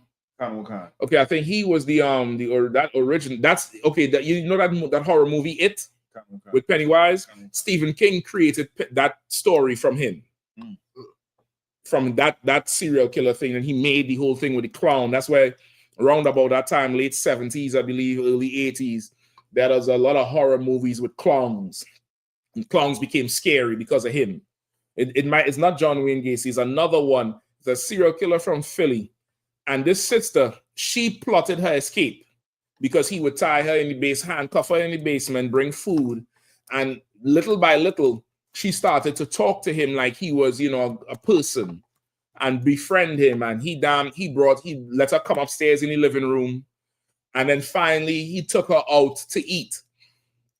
Something happened and she ended up running away and making a phone call. And that's how she got away. She plotted to get away because she did not want to be part of this harem, and she was violated in that basement. She was absolutely violated in the basement. The other one, I think, is somewhere in the Midwest, Ohio or something, and they made a little parody of it where the brother was walking by and he heard the screams, and when they interviewed him, he said, "Man, I see these what he say? He said these little pretty girls, and I see this man here, dead giveaway." And they made someone, he said, "Dead giveaway." Yeah. Them girls were screaming to get the hell out. Why you stay? Because you wanted to be Beyonce. You thought this was the cost to be in the music business. And look at you now. Is she testifying about a song that she wrote? What's the name? Come on, whoever. Go ahead. Is it Gary Michael Heidnick? Heidnick. That's it. Gary Heidnick. That's the one.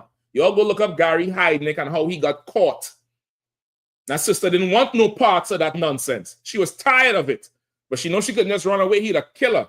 So she seduced him and get him to befriend her. She befriended him. He started taking her out. And brother, she made one phone call and that was the end of Gary Heidnick. That was the end of him. What I'm supposed to believe, look around and tell me who you didn't have sex with. Christian, Muslim, Rastafarian. Who were you not with? And listen, that's our course of life. Most people, they come into the truth. So, well, how you find the truth, man? I was looking for the truth. I was in the church. Then I started listening. Everybody go from the church to Farrakhan. It's like graduating elementary school to middle school. Like Farrakhan is middle school for everybody religiously. And then from Farrakhan, you listen to Marcus Garvey. So you go into Pan-Africanism and what's the thing at the end of the year? Kwanzaa. You start Kwanzaa and the damn thing up.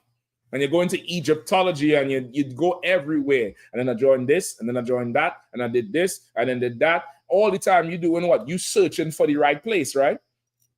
It's the same thing. The Lord saying, look who you have not been laid with. Go ahead. Okay. in the ways hast thou sat for them. In the ways you have sat for them. Go ahead. As the Arabian in the wilderness. As the Arabian in the wilderness, as the Arab out there in the wilderness. The Arabs were long known to be merchants. And like a merchant, you just sit by the way and sell something. Like somebody pull up with a van and pull watermelons out. But no, you ain't selling melons. You ain't selling fruit. You ain't selling oil. You're selling your ass. You like, which religion wants to come be with me? I'll go here. I'll try this. I'll try that. You got to try everything at least once. Right? Cassie? Bro, give a whole disposition on how to dissertation, Salakia, on how the oil was used, the baby oil. Good night. Good night. The Lord said, look who you have not been laid with.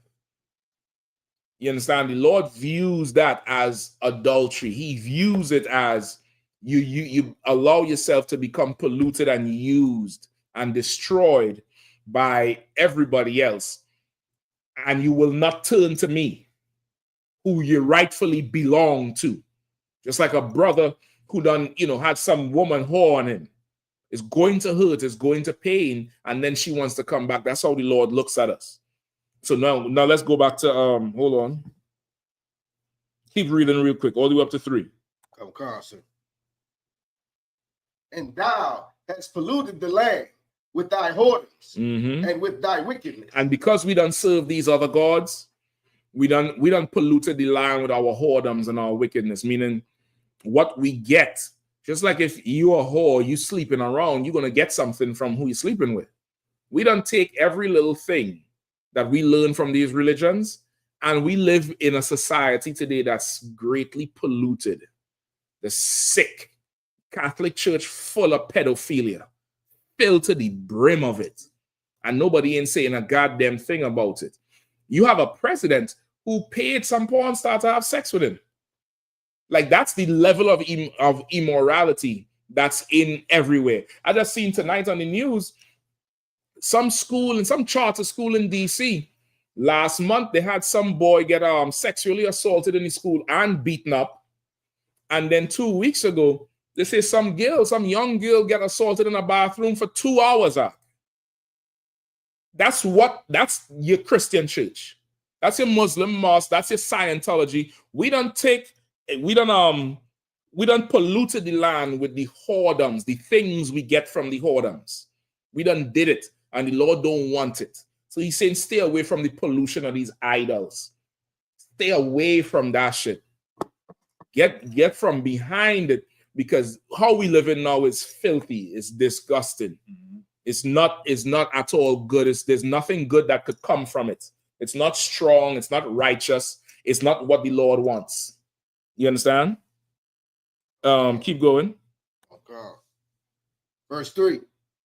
Therefore the showers have been withholden, and there have been no latter rain. Right? He said, therefore the showers have been withholden. The showers is what? Blessings.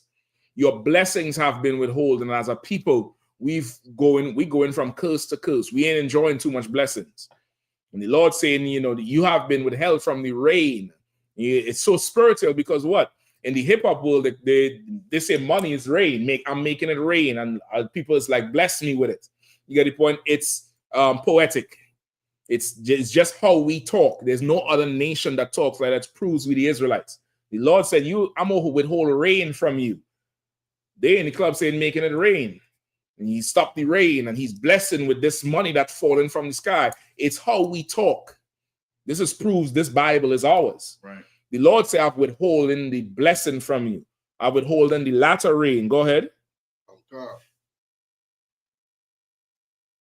And thou hadst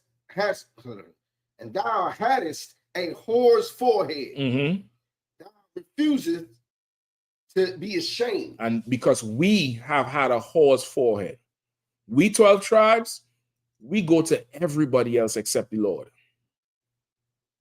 And you may argue, somebody may argue, well, most of us don't know That may or may not be true. But I've seen enough people who do know that still want to try outside, that still want to dabble outside. That Gorilla Hebrew, I think he was sitting with Tazariak last year, trying to negotiate something to come in. What's going on? You make an excuse to not do anything because you're a deviant, because you don't took the pollution of the heathens, of the gods of this earth, and not following after the damn Lord. You get the point? Not following after what he say to do, not following after his ways and his culture and his customs and what he likes. You want to do what you like. You want to do what pleases you. You want to do the things that you just flick the light on. Right? You want to do the things that is to what if they have a key. Just you good to go? You want to do the things that now allow you, you know what I mean? You can step all the way, bro. I think they're going up there. All right? You want to do the things now that would allow you to feel comfortable with however you want to live.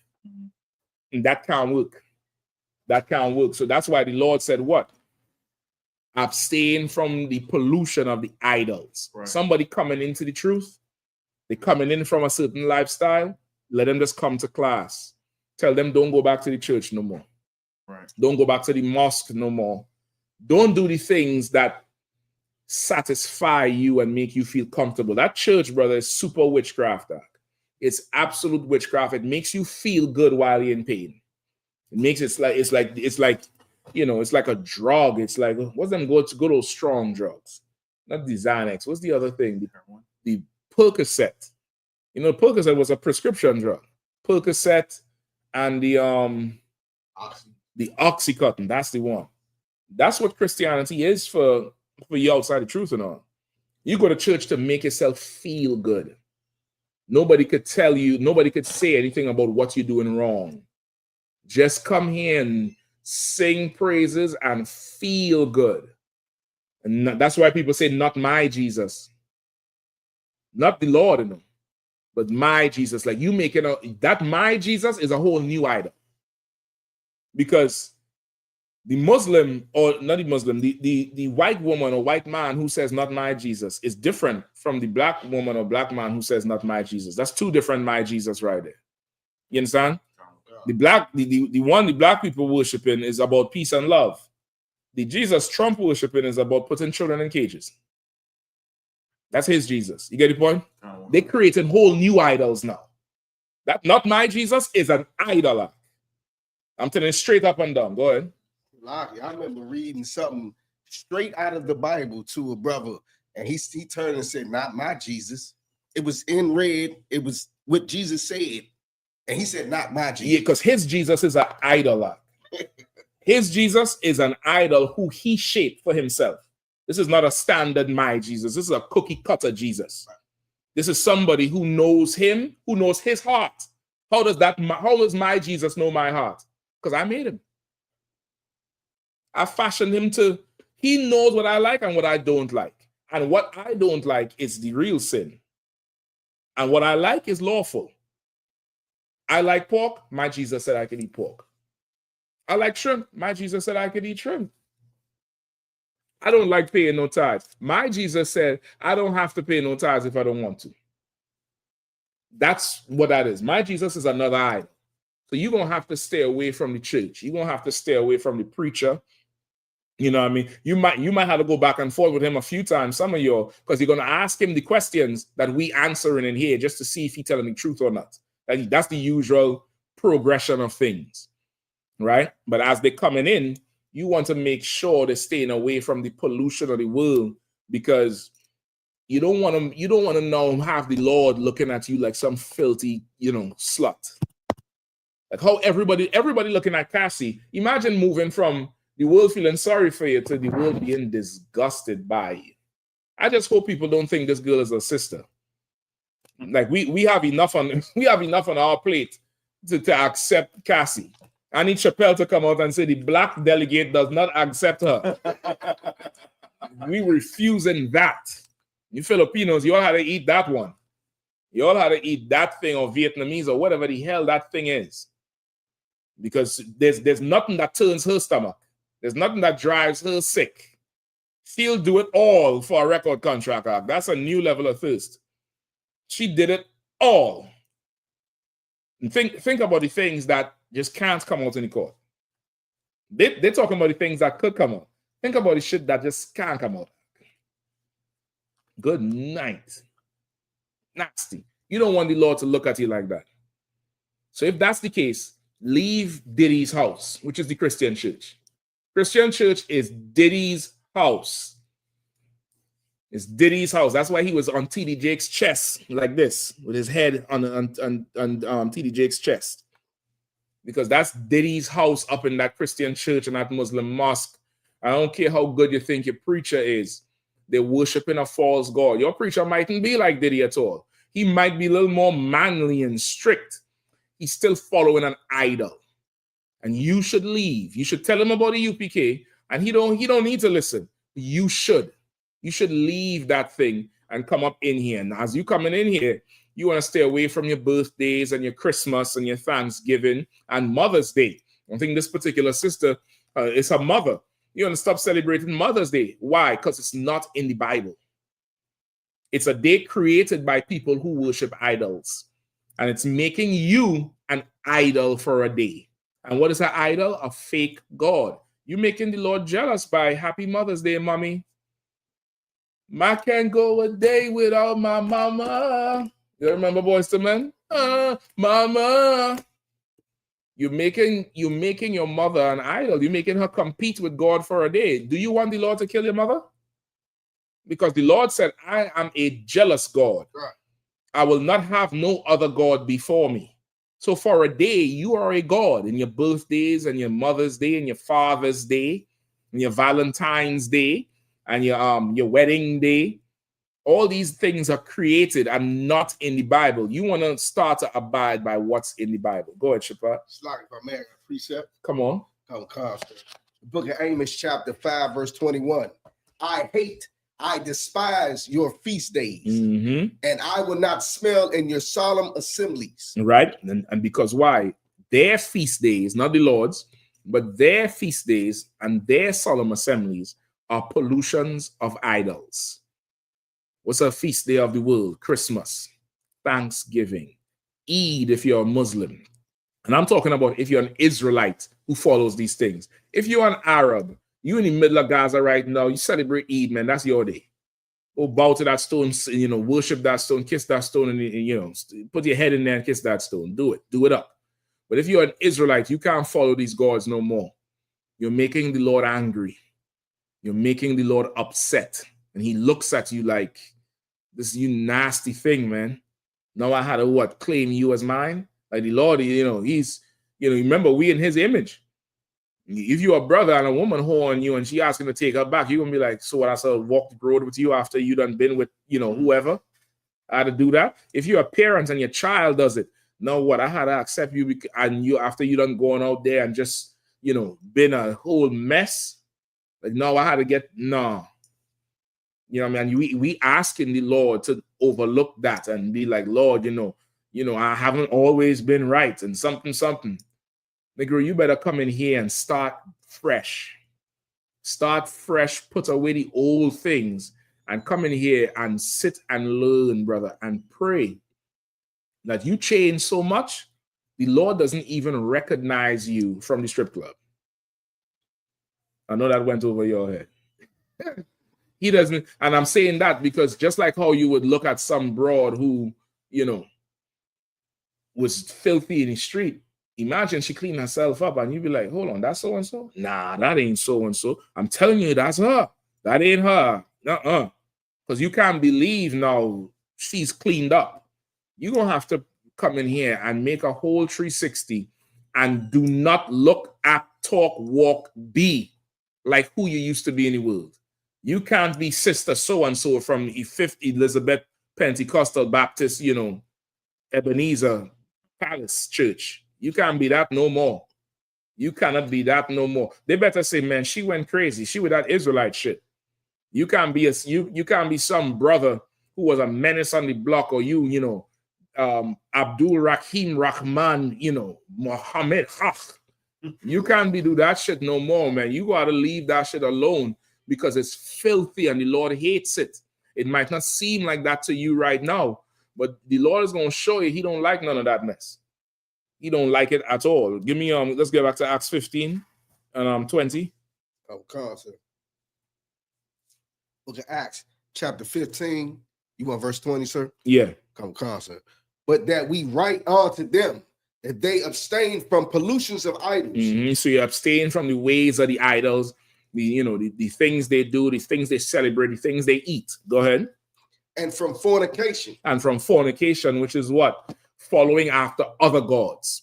And it's similar to a woman whoring on her husband.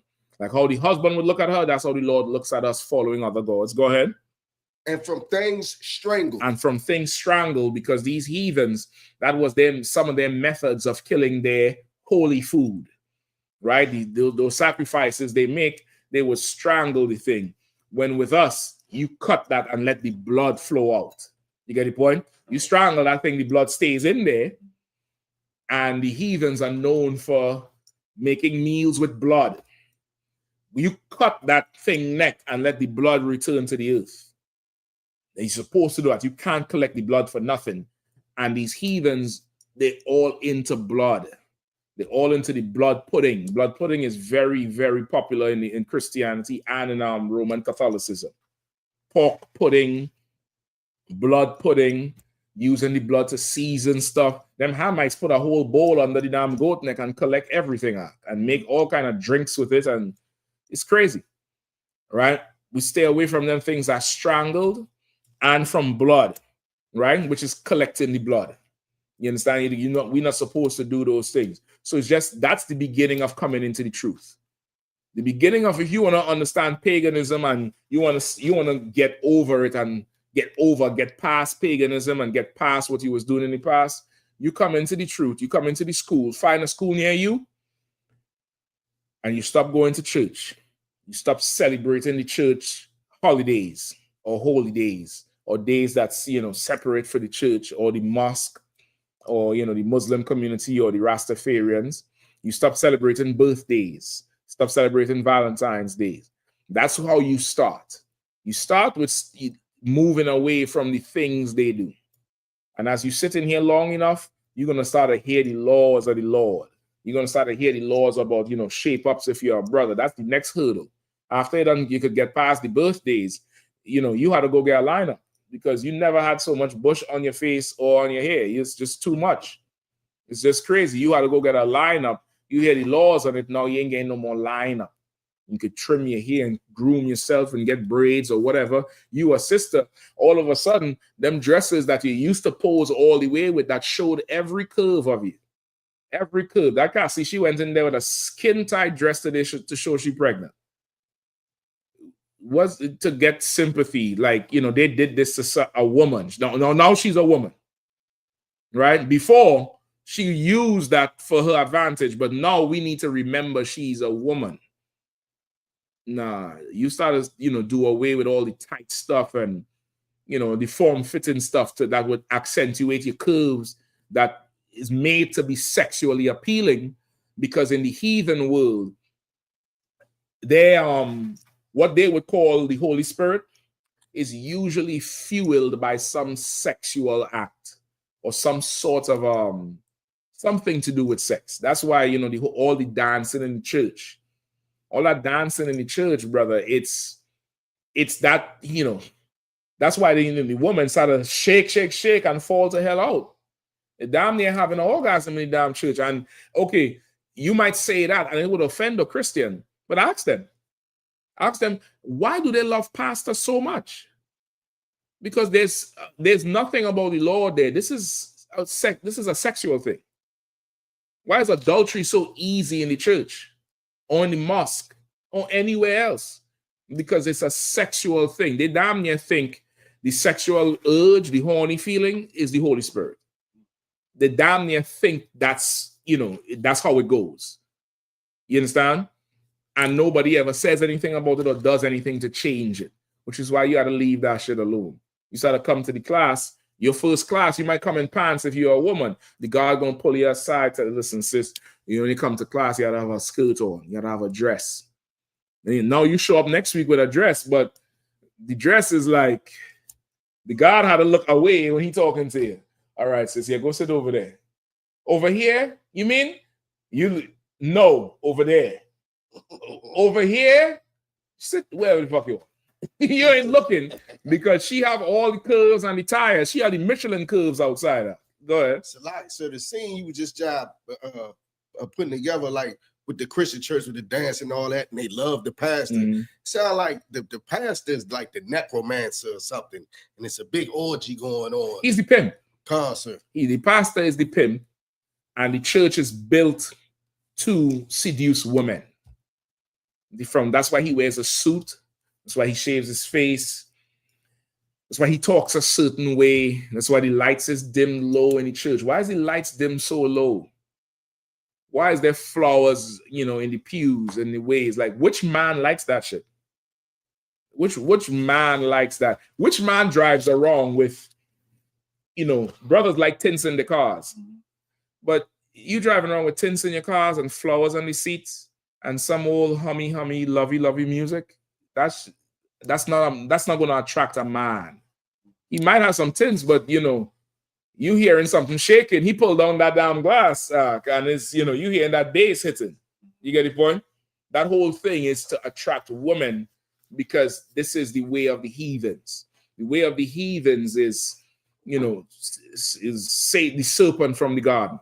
It's trying to seduce Eve. It's trying to work her, through her ambitions for power, and at the same time sexualize her, which is what happened with Cassie. She had ambitions for power. She wanted to be in charge. She wanted to be the next Tina Turner, the Aretha Franklin with no talent. I mean, she could sing. I don't even know if she could sing. I don't think she could sing. Her voice ain't stand out to me about anything heavy. You know what I mean? Like, I know Lauryn Hill music before I could identify her body. There's another sister, India Ari. Right. I know her music because before I could pick her out of a crowd. Jill Scott. What's the other one who I like from Philly, boy? The one who say I bust your windows out your car. Somebody out. Jasmine Sullivan. Jasmine Sullivan. Oh boy. Listen, I know that song toxic as hell, brother, but I understand what she was saying. She was hurt. She just needed some consoling. Don't worry about it. She said, I bust the windows out your car, man. You done hurt me so bad and this and that. And I cut the tires up. Yeah, listen to the song. She poured her heart into that thing. I don't know what the hell she looked like. She could come in the class right now, but I know her music. I can't tell you what Cassie sang. But I know what she looked like because Diddy parade her with her chest out all the damn time. You understand? She was more a sex object that he used because she had ambitions for power. She really wasn't about the music. She just wanted to be in charge and on top. And just was a stupid girl who'd made a choice. And now she done paid for being dumb. You understand? So that's what you would do. So the sister who had the question for her, Mom, you coming in, you now learning about the truth. You're now learning about the Israelites. You're now knowing that you're from the tribe of Benjamin. What you want to do is stop going to the church. Stop following Christianity. Stop following the Christmas. I'm assuming in Christianity you was into. You could be into Islam or Rastafarianism. That's big in the islands as well.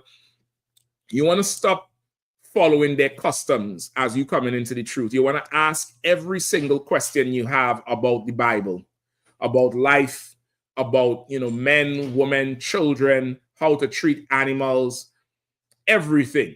You want to ask all the questions here and leave that thing behind that would make the Lord look at you like you're an unclean, filthy thing. You want to separate yourself. I'll pass for now. Salakia. I'll pass for the rest of the year, brother. And for the rest of the year. Yeah, I mean, Salakia. All right. So I hope that answers the sister question. Good to go? Any more? All right. Let me look up for me. So we're going into Cassie, right? Let me get Amtawab. You could get done with that, dude. That was bought for the class. Let me get Ryan Leslie. All right.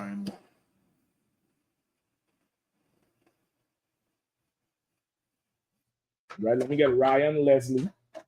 You could get a picture of him and Cassie. You could put it up on the screen.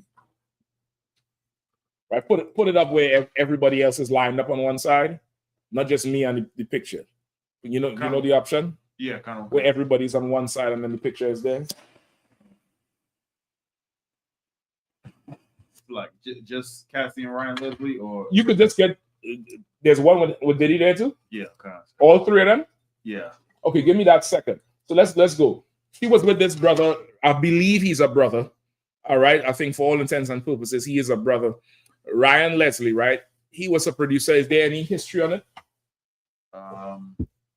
it? Anybody out there have it? A Warrior, Kazak, SWAP? Anything you'll pull up? If not, I'll just play it. You said about Ryan Leslie, sir? Ryan Leslie. Is there anything they have there that you could read about him and Cassie? I don't have anything to read, but I did know about this situation in particular because I was always a fan of Ryan Leslie. Come on, break it down. So Ryan Leslie was put Kazak up on the screen now. He was Ryan Leslie. He was a famous producer. He was a cat that he grew up with some decent parents, and he was going to go to Harvard. He dropped out of Harvard to pursue music full time, and he was real good at it. And he was with Cassie. They was together, and he linked up with Diddy. He was producing music for Diddy for a short stint, and he had brought Cassie around, and that's when the whole play happened where Diddy, did what wicked cats do and seduced Cassie to, wanting to be with him. And Cassie literally just left Ryan Leslie to be with Diddy. And, Ryan Leslie, he was still up and coming, but, Diddy was the man that was established at that point. And I could imagine what all the typical thing niggas say to get a whore to sleep with him. And she left Ryan Leslie for Diddy. Yep. And I mean, left him out. Just a high and dry left the brother. Yes, sir. Yeah, go ahead. Yeah, I just have a little, like a little snippet where it say, how did Ryan Leslie met Cassie? Right? Come on. Ryan Leslie spotted Cassie at clubs and parties in late 2004. Frequently, the two wrote a duet called "Kiss Me," and after recording the track, Leslie played the song for music executive Tommy Mulatto. Right, Mulatto offered Cassie a management deal, and Leslie signed her to the Next Selection Lifestyle Group. Is that Tommy Mottola? Cancer. Tommy Mottola, go ahead. Right, so he met this broad in the club. She go into the club in the early 2000s, and if you know anything about that look she had was the look of that era, right? That's the look where it's like you kind of racially ambiguous. You look Asian, you look Indian, you look Arab, you look Latino, you look black, all in one. J-Lo, who was that broad who Grant Hill married? I forget her damn name. She had a song, so she was an R&B singer. A whole lot of them came out of, that whole look. And she had that whole exotic look, whatever it is. He got the bro. Now, it doesn't say if she was with somebody when he got her, which probably could happen, which is why it happened to him. But I know he signed her and introduced her to the world with that single she had. It's your boy Ryan Leslie, A.K. Right? With that single she had. And of course, he started working with Bad Boy. He bring her around. What they say was happening was they would have studio time when he bringing her to the studio to do work, and then Diddy started booking her studio time without Ryan Leslie, right? And then in a short space of time, I'm talking about short, he done snatched the broad right up from under Ryan Leslie, and that's that. You know what I mean? He done took him. Go ahead. Like I have a video. I think this thing's still going on. I have a video of cutting. Might just say it one more time. Go ahead, Al. So I have a video of Ryan Leslie talking about the breakup. Come on with it. The next, like it. Right now on one of the world's most infamous, hard-hitting, real information-getting resources online, VladTV.com.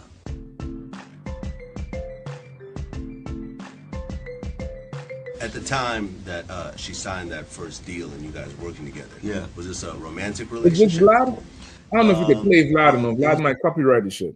It's a concert. Yeah, it's an old one, and he's actually on, like, because usually he's behind the scene talking, but he's like sitting right next to. Is this from his channel? I believe so, sir. Yeah, I think that that shit might be copyrighted. Is there anywhere else you could get it? You already start playing it. Go ahead. I can play without it being on the screen. Let me go ahead and let me hear some of it. Go ahead. It's a very personal relationship, and you know, it was she was close to everything that I loved. You know what I mean? So music is just something that I love, and she's clearly just, you know, when two people have that much personal interaction and time, they spend that much time together, it's inevitable that a strong personal bond is going to be formed. And the type of chemistry that we had musically and personally, the relationship that we had was inevitable. Now pause right there. Some sort of romantic. No, he poor brother. He thinks he thinks she's musical. The bitch ain't musical, brother. I'm trying to tell you, because like I know you into the music. You know, you're a music scholar. You're a connoisseur of the music. You're a music, you know, historian. Does this broad have an ounce of melody in her? Trash. She got an ounce of ammonia. She got some NH4. I remember that from chemistry class. Right. She got some NH4, which is the chemical composition of ammonia. Right. She got some ammonia in her, but she ain't got no harmony. She ain't got no harmony or melody in her. She can't sing. She can't do nothing. This was just some young broad who had an exotic look. That was the look of the day. That's it. That was the look of every music video back then. You know, this was when this is the height of video vixen. You don't got no video vixens no more, because, you know, there's OnlyFans now.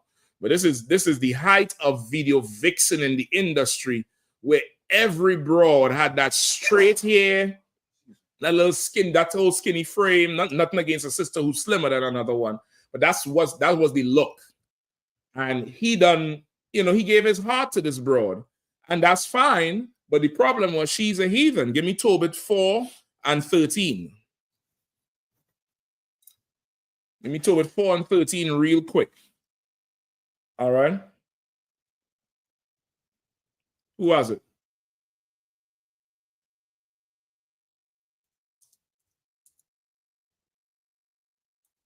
Come on, you see, I'm trying to tell you, all these smartphones and these computers you're using now, y'all get some books, man.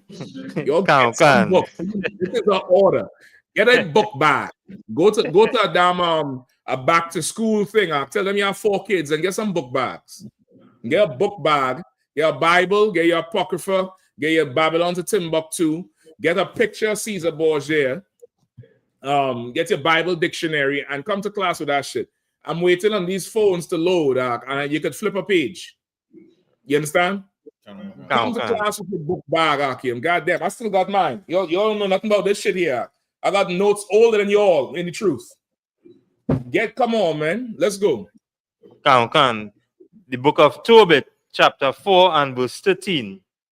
Now therefore, my son, love thy brethren, and despise not in thine heart thy brethren. Right? So he's about to say what you will do that could make you despise your brother in your heart. Go ahead. Come. The sons and daughters of thy people, in not taking a wife of them, for in pride is destruction and much trouble. And in lewdness is decay and great want, for lewdness is the mother of famine. Good night. And this is a lesson both Ryan, Leslie, and Diddy learned. Like, he should have never got with his heathen, man. There's so many other sisters he could have got and put on. And he done gave his whole heart to this heathen. And now, you know, she's a point of contention because Diddy had a bigger studio than Ryan Leslie. Diddy had better microphones. He had bigger speakers. The chairs in the lounge was a little bit more comfy. He had a bigger switchboard. That's what they call them in the the music thing where you push the levels up. It's called a switchboard. I guess his switchboard had no lights. I don't know what the hell it was. He had a longer extension cord, something. But she looked at Diddy like, this Brian Leslie, he could only take me this far. A girl like me, I can't settle. I need to go further. And she left Ryan Leslie and went to Diddy, to Sean Puffy Combs. Right? What year did that thing happen with J-Lo and the shooting? Was it before or after this? That was, I believe 99, sir. 99 or 2000. So she came along after. Yeah, come on. So if J-Lo left Gil, and J-Lo done been in movies and billboards and and she can't sing from what I'm hearing, but she left and still had a career. What make you think you staying with him will give you one? You just a dummy. You just dummy. There's nothing behind that face. And you got to raise your children to not be dummies, man. Not be dummies. I'm so glad this is a heathen, because I would hate to have to talk about a sister like this. But this broad was a dumbass hoe. That's all she was. She was a dumb hoe. That's all she was. She's hardly a victim. And don't say nothing about, well, she was just 22 years old when he met her. There's 22-year-old doctors right now. What are you talking about? There's 22-year-old professionals right now that's running companies. What is we talking about? She wasn't raised right. She grew up in a Christian home, and that gave her nothing equipped to stand up against seduction. And she was promised the world by some low-down, dirty snake of a Negro named Puff Daddy, who he wanted lewdness. He couldn't be satisfied with a sister, because of course the sister, she 1-2 times she done with all that extra shit, all this damn baby oil and collecting semen and all. Good night, piss in her mouth. What the hell are we talking about? And that's somebody nasty shit out. What kind of 72-hour orgies he calling you on FaceTime? You ain't even in the damn room. You mean to tell me all of that time you couldn't run away? You couldn't just get lost? You couldn't go missing? You know how much children run away from home, Mark, and you don't see them for 4 years? They're on their own. You wanted to stay in that mess, man. You wanted to be part of that thing because you thought this was going to make you rich and wealthy. You thought that's what it is. And anybody who's making an excuse saying, well, you can't blame her, she was young. Well, I'm concerned about the young girls around you. I'm concerned about the young females who have to interact with you. If her youth is an excuse for her mouth to be used as a toilet, and for all her nether regions, for any sodomite who Diddy would pay to have sex with her, I think the children around you need to be checked and probably taken away. There's a certain responsibility you have to grow people up with. There's a certain, accountability that if this thing happens, you got to be blameless in this thing. Let him hit you over the head if he got to use you like that. But you can't willingly go with this. You can't willingly go along with this thing. For what? For what? So you could be a #1 selling recording artist? That's your aim in life. Your whole aim in life is to do that. You don't have no noble aspirations to open some school for autistic kids or some home for battered women. All you concerned with is going to the Met Gala with Diddy after he done had you spread 7 ways from Sundays with strangers inside of your body. And what, I'm supposed to feel sorry for you? This is what you wanted. You wanted him. You left your husband and you wanted him. And that is so common. That is so common in this kingdom called America. It's so common where a woman could now want something better, what she think is better, or be dissatisfied or be unhappy, and go on to somebody who she think is so much better. And that person turned out to be a deviant who molesting your kids and now molesting you. Now you the target of all the sexual deviancy. Now you that target. I don't give a damn about Cassie. I want to hear about all the other sisters he done practiced on to reach this level, this Zen level of sexual deviancy. Like, I want to hear about all them sisters he done destroyed, brother, who don't have an exotic face to make people like her and feel sorry for her. You understand? Okay. Or I want to hear about the sisters who right now know that they did it to them and they self-medicated every night with a fifth of Jack, empty by midnight, and waking up with the worst hangover and drinking coffee and going to work. And around the eyes black. And the spirit ain't there no more. They ain't got no life in them because nobody don't give a damn about them because they didn't have an exotic look. They didn't meet the right record producer some night in a club to add value to their life. That he done did this to and threw them to hell away. If ain't no fun if the homies can't have none, right? That's who I want to hear about. I want to hear from them. But this broad here, she chose that lifestyle. She chose a deviant, which is why you have to raise your daughters better. You have to raise your daughters better. You got to raise your sons better. You got to be more, teaching them our way, which is if you're going to lay with this man, that had to be approved by somebody. Who approved? Where's Cassie's father? Come on. Shalaki, sir, if I may. I remember you teaching class and you was talking about your daughters and you was like, they gonna have that red rose on. That's something I noticed at the past. Oh yeah, listen, that's just my personal custom. It's not, it's something anybody could do. But it's our culture to wear the corsage. But of course, they ain't of age for a brother to talk to them. So I'm just trying to protect the brotherhood. I'm trying to not be offended with any brother. Not that a brother would look at a young girl, but I have a couple of daughters that look way older than what they really are. But I do it more so for the culture of wearing the corsage. From young, I want them to understand that what this means. This red one means you belong to a man. You get the point? When they reach I tell them when they reach of age, you're going to get a white one. And that's when you're going, now you're letting brothers know that they can approach you to speak to you. But it's just more so growing them up in our culture. You get the point? You want to be strong on our culture. You want to have them talks with them as young as possible and let them understand that the most valuable thing they have is that body. It doesn't matter about your brain. It doesn't matter about your voice, if you could sing, or your intelligence. That shit is secondary. It's important, but it's very secondary for a woman. The most valuable thing you have is your body. That's it. You give that away, you don't devalue yourself. It's like a very expensive car driving off the lot. They say some of them expensive cars they drive off the lot. It's 30% depreciation from the time it hit the street. You ain't had it 2 minutes. Soon as it off the lot, it depreciates right away. That's damn near, that's your body. So when you give it to somebody, you got to make sure this thing is tight because you can't go on the market after this. What are you going on the market to do?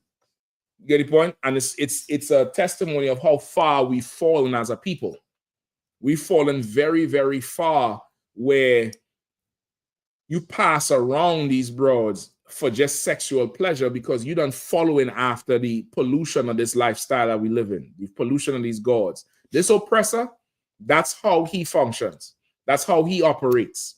He's hypersexualized because really, deep down, he is a sodomite. And a sodomite has an insatiable appetite. You can't satisfy a sodomite. That's just the demon in them will not allow them to be satisfied. They need more. They need more. The LGBTQ, they're out now. They got their flag, they got their pride. But now you have to tell your children about them. I don't have the right to tell my kids that's wrong.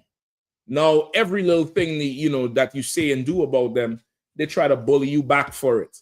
And they want it because they could never be satisfied. Enough is not enough. The transgender man has to play in women's sports. He had to go in the bathroom. You build a separate bathroom for him. No, I want to be in the bathroom with the woman. Why? Why can't women just have what women have? That's who's running this kingdom.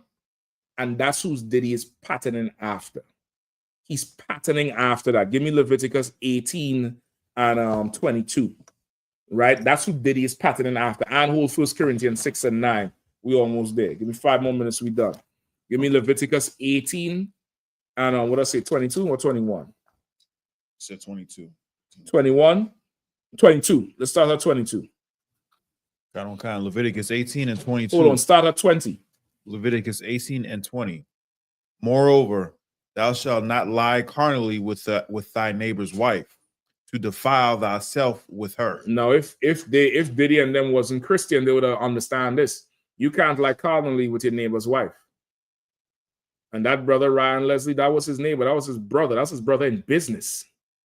And you plot to go have sex with her, and that's because of the community we live in. The Christian church done produce more adulterers, murderers, pedophiles than anything else. That Christianity is a horrible drug. It's a horrible, horrible philosophy that destroys our community, man. Like every song on the radio is about adultery. Every romantic song, every love song. There's another song, it's an old school song. The brother sing it. He said, "I wish he didn't trust me so much." You know the song I'm talking about? Go ahead.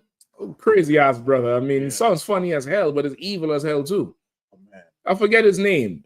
He married Sam Cooke's wife. Well, I don't know the details like that, but I know he was friends with somebody. Go ahead. Yeah, Bobby Womack. Bobby Womack. That's he friends with the brother, and just like you tight with a brother. You really know, your wife would know your brother, like your friend. And he's like, man, he's so good. He cool with me. He good to me. This brother is so solid, but I wish he wouldn't trust me so much because I'm about to put a foot rod on his woman and he don't know. Like, you can't stop yourself, nigga. You a dirty, nasty nigga, man. And you all deserve death like death could be. That's why I say Diddy is not off the hook. Diddy is not off the hook. But she wanted that thing. She chose him. Go ahead. It's like just to show how nasty this cat was. Bobby Womack died. He married his woman in reality. Yeah, in real life, and then he went and married his daughter. Listen, man, and guess what? They're all Christian. They are all Christian. Let's keep going. Give me verse 22. Kind. Leviticus 18 and 22. Mm-hmm. Thou shalt not lie with mankind as with womankind. It is abomination. Mm-hmm. Thou shalt not lie with mankind as you lie with womankind. It's abomination. In the hearing on the second day of the thing today or yesterday, Cassie, the escort say, Cassie brought him in and say, well, don't worry, this is my husband. He didn't know it was Diddy at the time. And see Diddy sitting down in the corner, a bandana over his damn face, getting ready to pleasure himself as they do the nasty. He said, don't worry, he don't want to touch you or anything. He's not gay. He just wants to watch. The nigga gay. Fuck you mean he's not gay? He gay. All the male escorts he hired. You think the male escorts straight? Niggas is gay. Go ahead. And everybody in that industry knows he's gay. I remember he did an interview. He was sitting next to Mike Tyson, and he put his hand on Mike Tyson's knee. Mike Tyson instantly pushes his hand away. You gotta tell him no. Constantly. You gotta tell Diddy no, man. Tell him no. It's an abomination to lay with mankind like you lay with womankind. Go ahead. Kind, verse 23. Neither shalt thou lie with any beast. Yes. Mm-hmm. Say it. I think that was no. Keep going. Verse 23. Neither shalt thou lie with any beast to defile thyself therewith. Mm-hmm. Neither shall any woman stand before a beast to lie down thereto. It is confusion. No, come on. Stop. In this sense right here, like the Lord calls the heathen the beast of the wilderness, the beast of the field. No, that's one thing. That's one thing. But this here is more than that. This here is not that. Because if you read it further up, he's running on our laws to each other. This here is talking about beasts. And you'll see why. Keep going. Verse 24.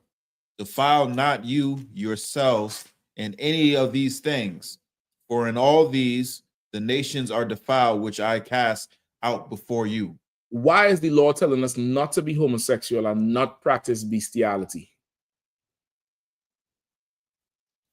Because the other Because them nations, heathens doing this. You understand why it's not heathens? All these nations, that's what they do. They have sex with animals, they have sex with a man. And it's a progression of deviancy. This is a progression of deviancy where a woman doesn't do it for you no more. Where a woman don't, you know, she don't get you, you know, she don't get you there. You ain't turned all, you ain't racing for that thing no more. You ain't, you know, the whole thing of trying to get her, that's out the roll now. Now it's like a circus or a zoo where you just get fed. You ain't hunting no more. You ain't stalking this prey. You get the point? That's the world we live in. And because that's the world we live in, you don't have to work for this thing. So the thrill is not there. So you need something to thrill you more. You need to do more with this broad. How about we bring somebody in? How about we bring a man in? How about I watch? How about I watch you with 2 and 3 men just tear you up and I'm over there and I'm getting turned on, but I ain't gonna join in because I ain't gay. These heathens, brother, that's their life. That's them. There's cases in DC where I'm gonna come to you where they you had these political aides, which is interns who would go on Capitol Hill, and there's so many cases, so many stories that broke about how these interns were sex slaves to some of these senators are. You could pull that up. That's not, you know, dark web and some random. You could pull that up on regular news. This is who they are. In the Roman Empire, brother, they was having sex with animals. You go look up Caligula. I think he married his horse and made his horse a senator or something like that. Swore his horse into the government. You go do the research on the Greco-Roman Empire, brother. They didn't fall because they was conquered by war. It said they fell because of social and moral decay.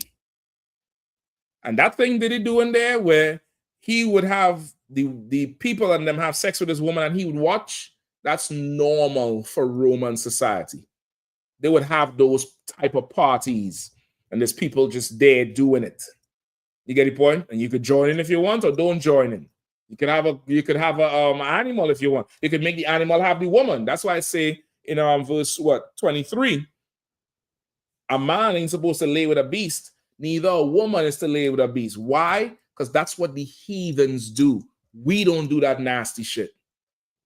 And Diddy, he done laid with everything. If this broad is going, I mean, brother, she said that the escort said it's a 72-hour session with her and several people. Of course, she drugged up. But he FaceTime her to watch her. Think about the deviant you got to be. Look up sexual deviance for me. Let me look to wrap this up. Read pick up from where he was. Shapat, just read 22 all the way down to 24 again, real quick. Book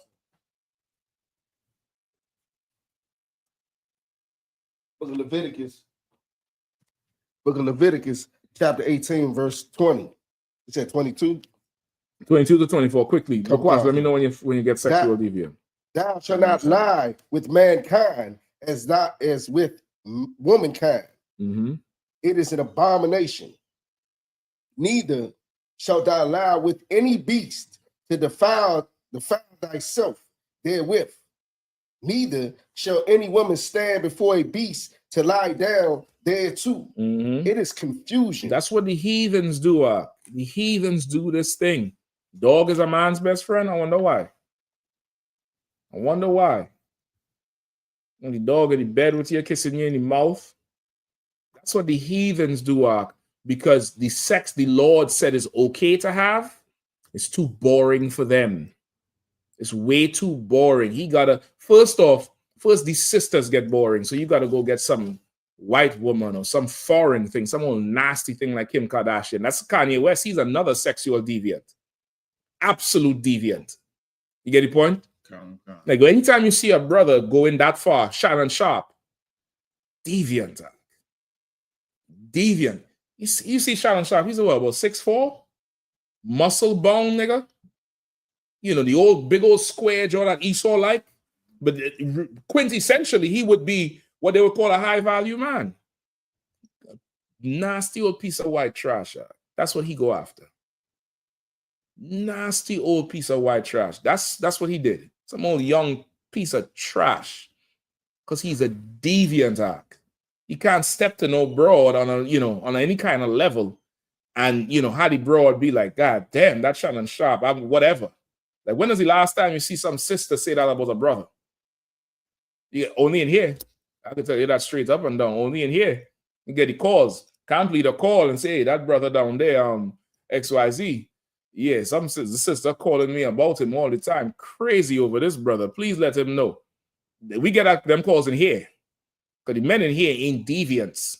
Men in here is masculine and of the Lord. And will, you know, put something on you that these fools here got to take pills for. They got to take all kind of, you know, the gas station honey and the little tablet that dissolved Cam Newton and them, all of them advertising. These brothers in here will put something on you. You'll be floating for the month. You just what's good? What's going on with you? I mean, what is understood don't need to be said. Diddy got to get everybody to come in there to satisfy Cassie, and she still ain't satisfied. She want money now. Now understand that. She ain't satisfied, Doc. She's not satisfied. You promised to make me a star, Diddy, and you didn't. I drank piss for you. I got played in semen for you, and you did not make me a star. We go into court. That's what this is about. You understand? Because that sister who escaped from Gary Heidnick, is she suing him today? She got her life and she gone. She's gone. You understand? There's a victim, brother, and then there's somebody who co-signed for that shit. And that's just part of the journey. And that's what Cassie is. It's part of the journey. How do you know? That's like, sir. Now I'm about to say, I'm following your example with the all year thing. Mm-hmm. And speaking of sexual deviancy, you know what I'm saying? There's somebody in particular that women wasn't just good enough for him. So, you know, he wanted to watch his woman with some Edomite, you know what I'm saying? And then turned around and had his wife, one of his wives or whatever, go in his behind. Yeah, because listen, sex for that gorilla Hebrew, that old nasty sodomite, was too boring. It's too boring. So he now wants to watch a man go in his woman and abuse his woman. And then at the same time, the woman now goes into, you know, his behind. Give me, you found sexual deviance? Read it for me. Sexual deviancy refers to sexual behaviors. Hold on, stop, say again. Go ahead. Sexual deviance refers to sexual behavior that are not considered atypical, unusual, or socially unacceptable. That are considered atypical. That are considered kind. You said are not. Slow it down, man. Read it again. Sexual deviance refers to sexual behaviors that are considered atypical, unusual, or socially unacceptable. Go ahead. It encompasses a wide range of activities that may include paraphilias. All right, hold on. Does it mention the DSM? I got another one that mentions that. Let me hear that. Kind. It encompasses a wide range of behaviors, from those that are unusual but not necessarily harmful to those that are illegal or harmful. Right, you understand? So the sexual deviancy, it could encompass a wide range of behaviors that people might say are unusual, but they're not illegal, which is what's going on with Diddy, right? He's a deviant, and that's unlawful in the eyes of the Lord. Maybe not in the eyes of this land, because you could do whatever, but in the eyes of the Lord, that shit is unlawful. Go ahead. The Diagnostic and Statistical Manual of Mental Disorders, DSM-5, uses the term paraphilia to describe intense and reoccurring sexual arousal to atypical objects, situations, or individuals. You understand? So that paraphilia is what that gorilla Hebrew suffering with. Like how you have pedophilia, the arousal with the pedo or the ped, which is from the Latin for the children. That's one of the Latin words for the children. That's where you have pediatrist from. or pediatrist, however you want to say it, or pediatric hospital is dealing with children. Pedophilia is that sexual arousal to children.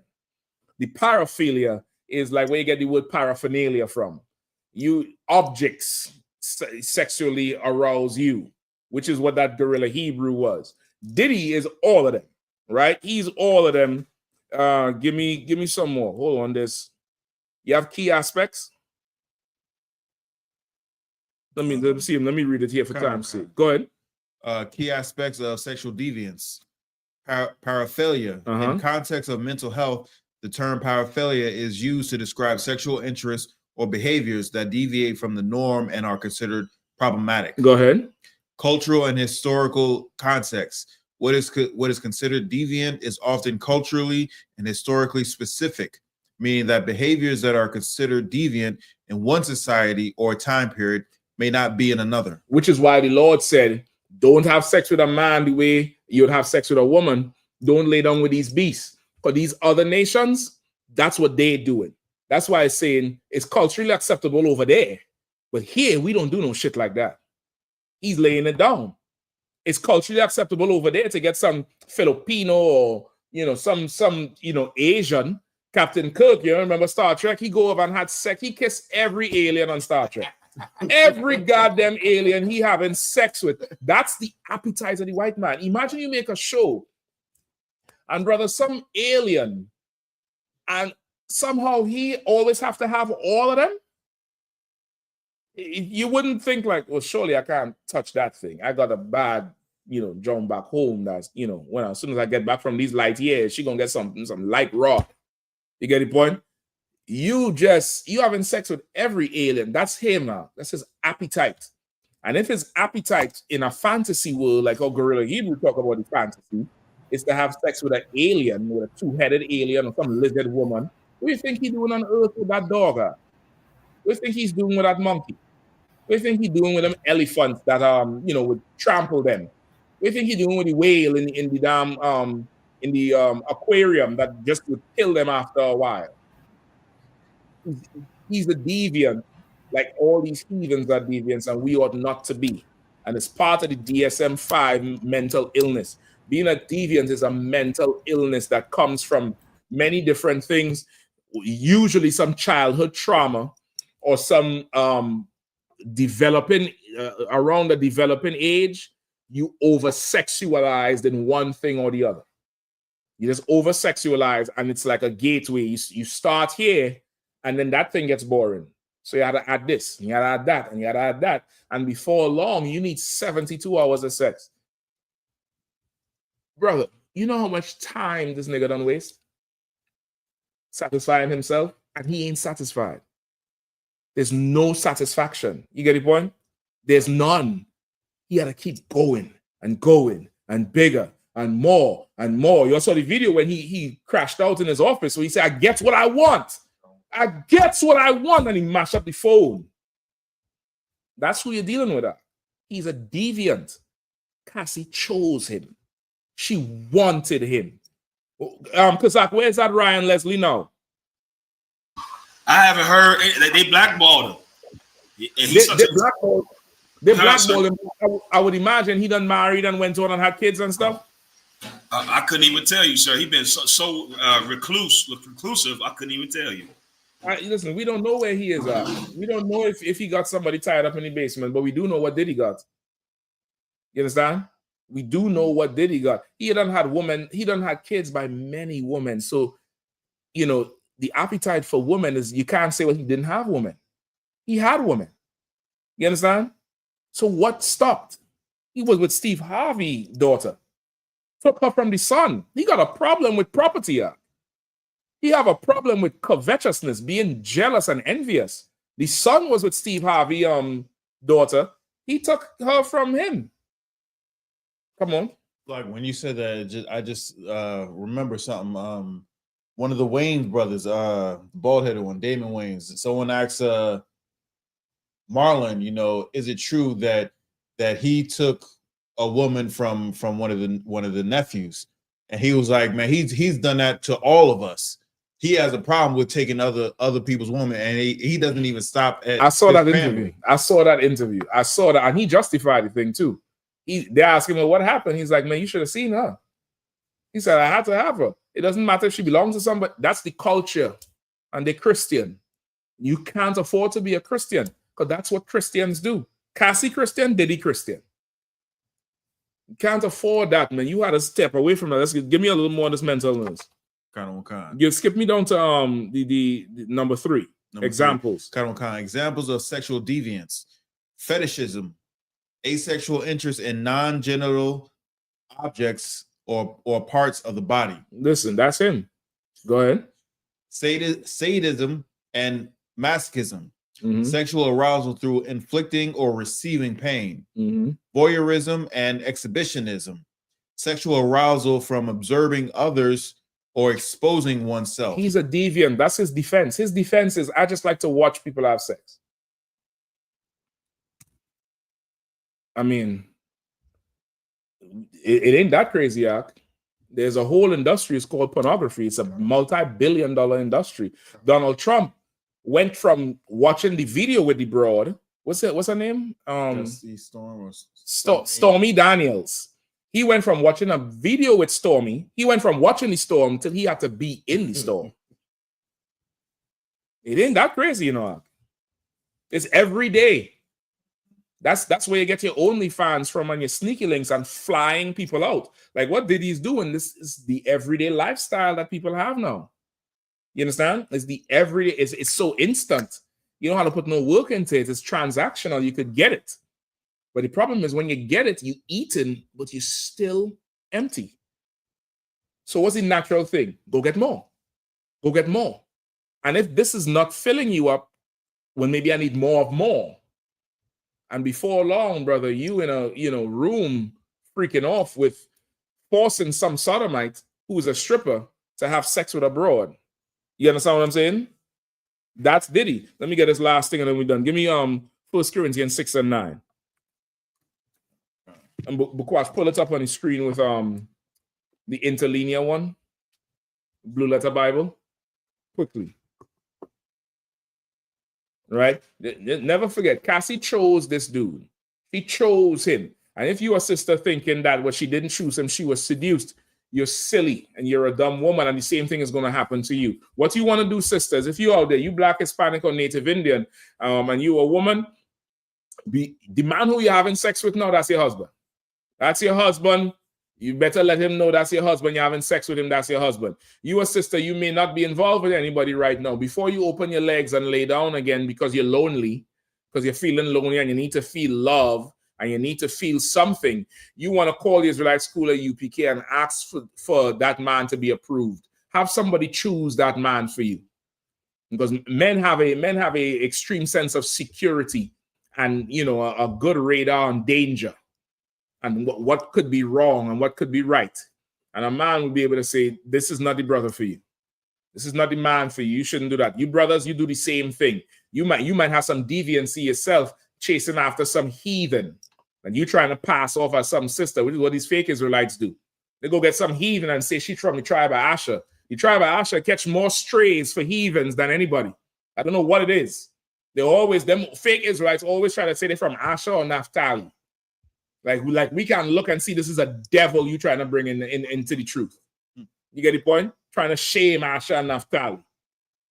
Crazy. You have it? 1 Corinthians 6 and 9. Quicker. Book of 1 Corinthians, chapter 6, verse 9. Know ye not that the unrighteous shall not inherit the kingdom of God? Be not deceived, neither fornicators. Fornicators is what? People who the people who committing adultery, unlawful sex. That's what you really want to look at. Adulterers, homosexuals. Go ahead. Nor idolaters. No idolaters, which is people who worship false gods, which is what we was talking about earlier. Go ahead. Come. No adulterers. Which is no adulterers, which is men who have sex with women that belong to other men, or a woman who has sex with a man that's not her husband. Go ahead. Nor effeminate. Nor effeminate. Go ahead. nor abusers of themselves with mankind. Like people like Cassie, you're a woman like Cassie, you'll abuse yourself with mankind. You know, the Lord ain't want to see it. You don't want to see none of that mess, right? And an effeminate. Now, give me the interlinear on effeminate. Okay. All right, let's see what effeminate is. Let's make it real clear. Quickly. I got transliterations malakos. Malakos in the Greek, right? Malakos. That's the Greek word for effeminate. So go ahead and hit the Strongs and let's see what let's see the biblical usage of effeminate. Strong's is Salakia G3120. Come on.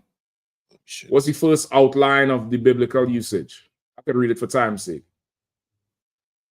You have it?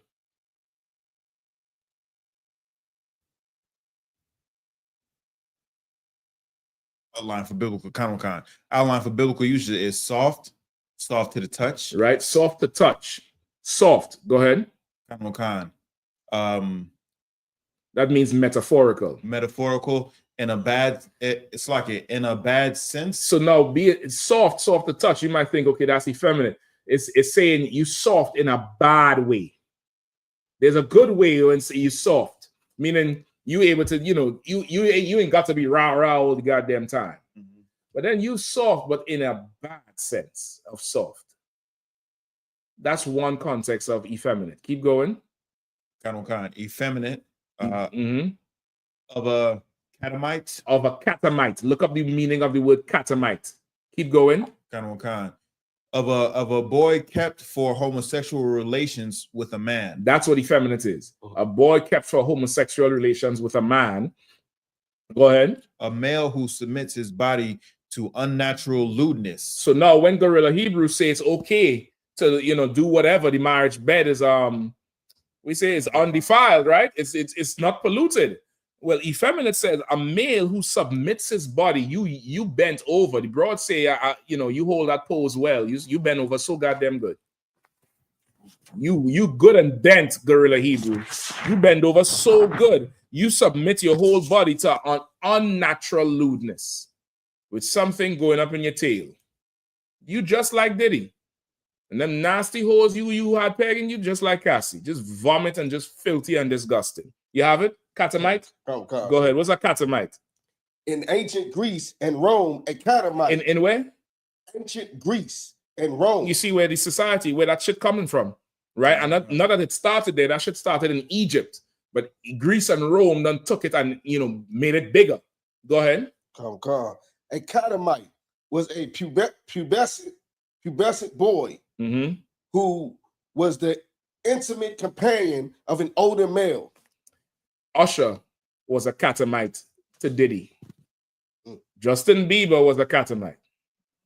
A young boy, pubescent, runs around the age of puberty, who is a companion to an older male. Shannon Sharp, I believe he had a catamite at the them NBA games. Some little sodomite who would walk around with him. You all don't know what I'm talking about? Go look it up. He'd walk in the NBA game with a flaming sodomite. Diddy, he was one too. That's why he always dancing all over the damn place. Always got to be up in everybody's face. He's soft. He's an effeminate, just like Gorilla Hebrew, and they destroy the nation of Israel. You don't want to be like that. You want to come and let somebody choose your husband, choose your wife, somebody who ain't caught up in the lust, that could let you know this thing is bad for you, this person is broken. Or you could just go end up like Cassie and then, you know, with a few pints of piss. It's up to you. It's up to you, though. But with that, I pass the class over to Priest and Officer Shapat.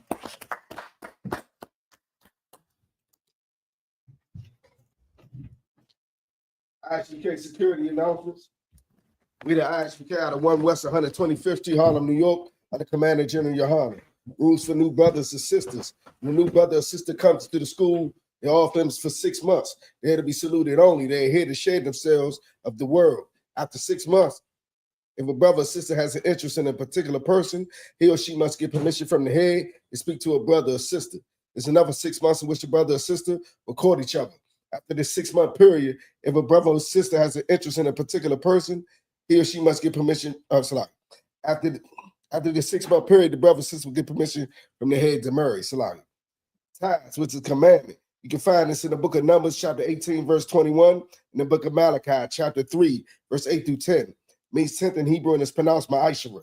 10% of every penny of any increase the Lord gives you, give to the treasury department or teacher. Priest fund, free will offering for priests, not mandatory. Whatsoever amount you would like to give. Upcoming holy convocation.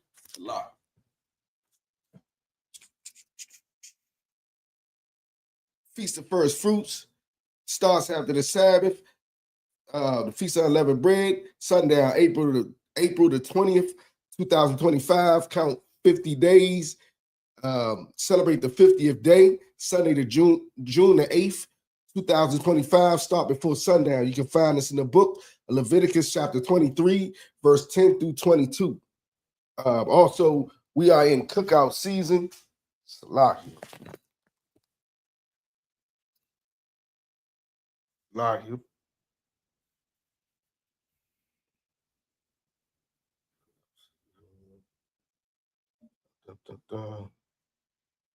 We got the what is Fayetteville, right? Come. Fayetteville, yeah.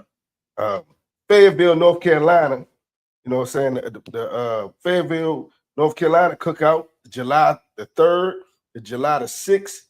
Then we got the Chicago Midwest Fire Weekend cookout, July the 31st to August the 3rd. And we got the Harlem, New York cookout headquarters, September the 5th to September the 7th. Then got the West Coast California cookout. It's in California. Come. October the 2nd to October the 5th. Then we got the Down South cookout, which is in Houston, Texas, October the 30th to November the 2nd. I'm saying, make sure you get your hotel arrangements together, book your flights. You know what I'm saying? Go out and enjoy these cookouts. Got anything you want to add, sir? Come. I walked in checking on social media. Touch ISUPK.com, Facebook, Twitter, YouTube, and so on for I.S.U.P.K events and materials. If a brother wants to be a troop in the school, you should start wearing all black, which includes black boots, black shirts, black pants, black headband, and scarf. And with that, I say I might, which means to stand.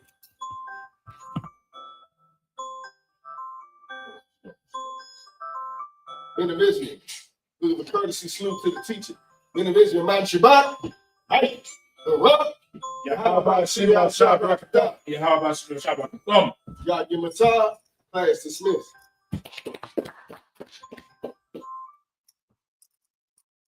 Hey, listen, brothers and sisters, man. If you like what you hear, hit the subscribe button, man. Subscribe to this channel. And also, please, go to ISUPK.com and pay your tithe. Drop me some cash so we can move around this planet like we need to, man, and do the things we need to do. They're one West.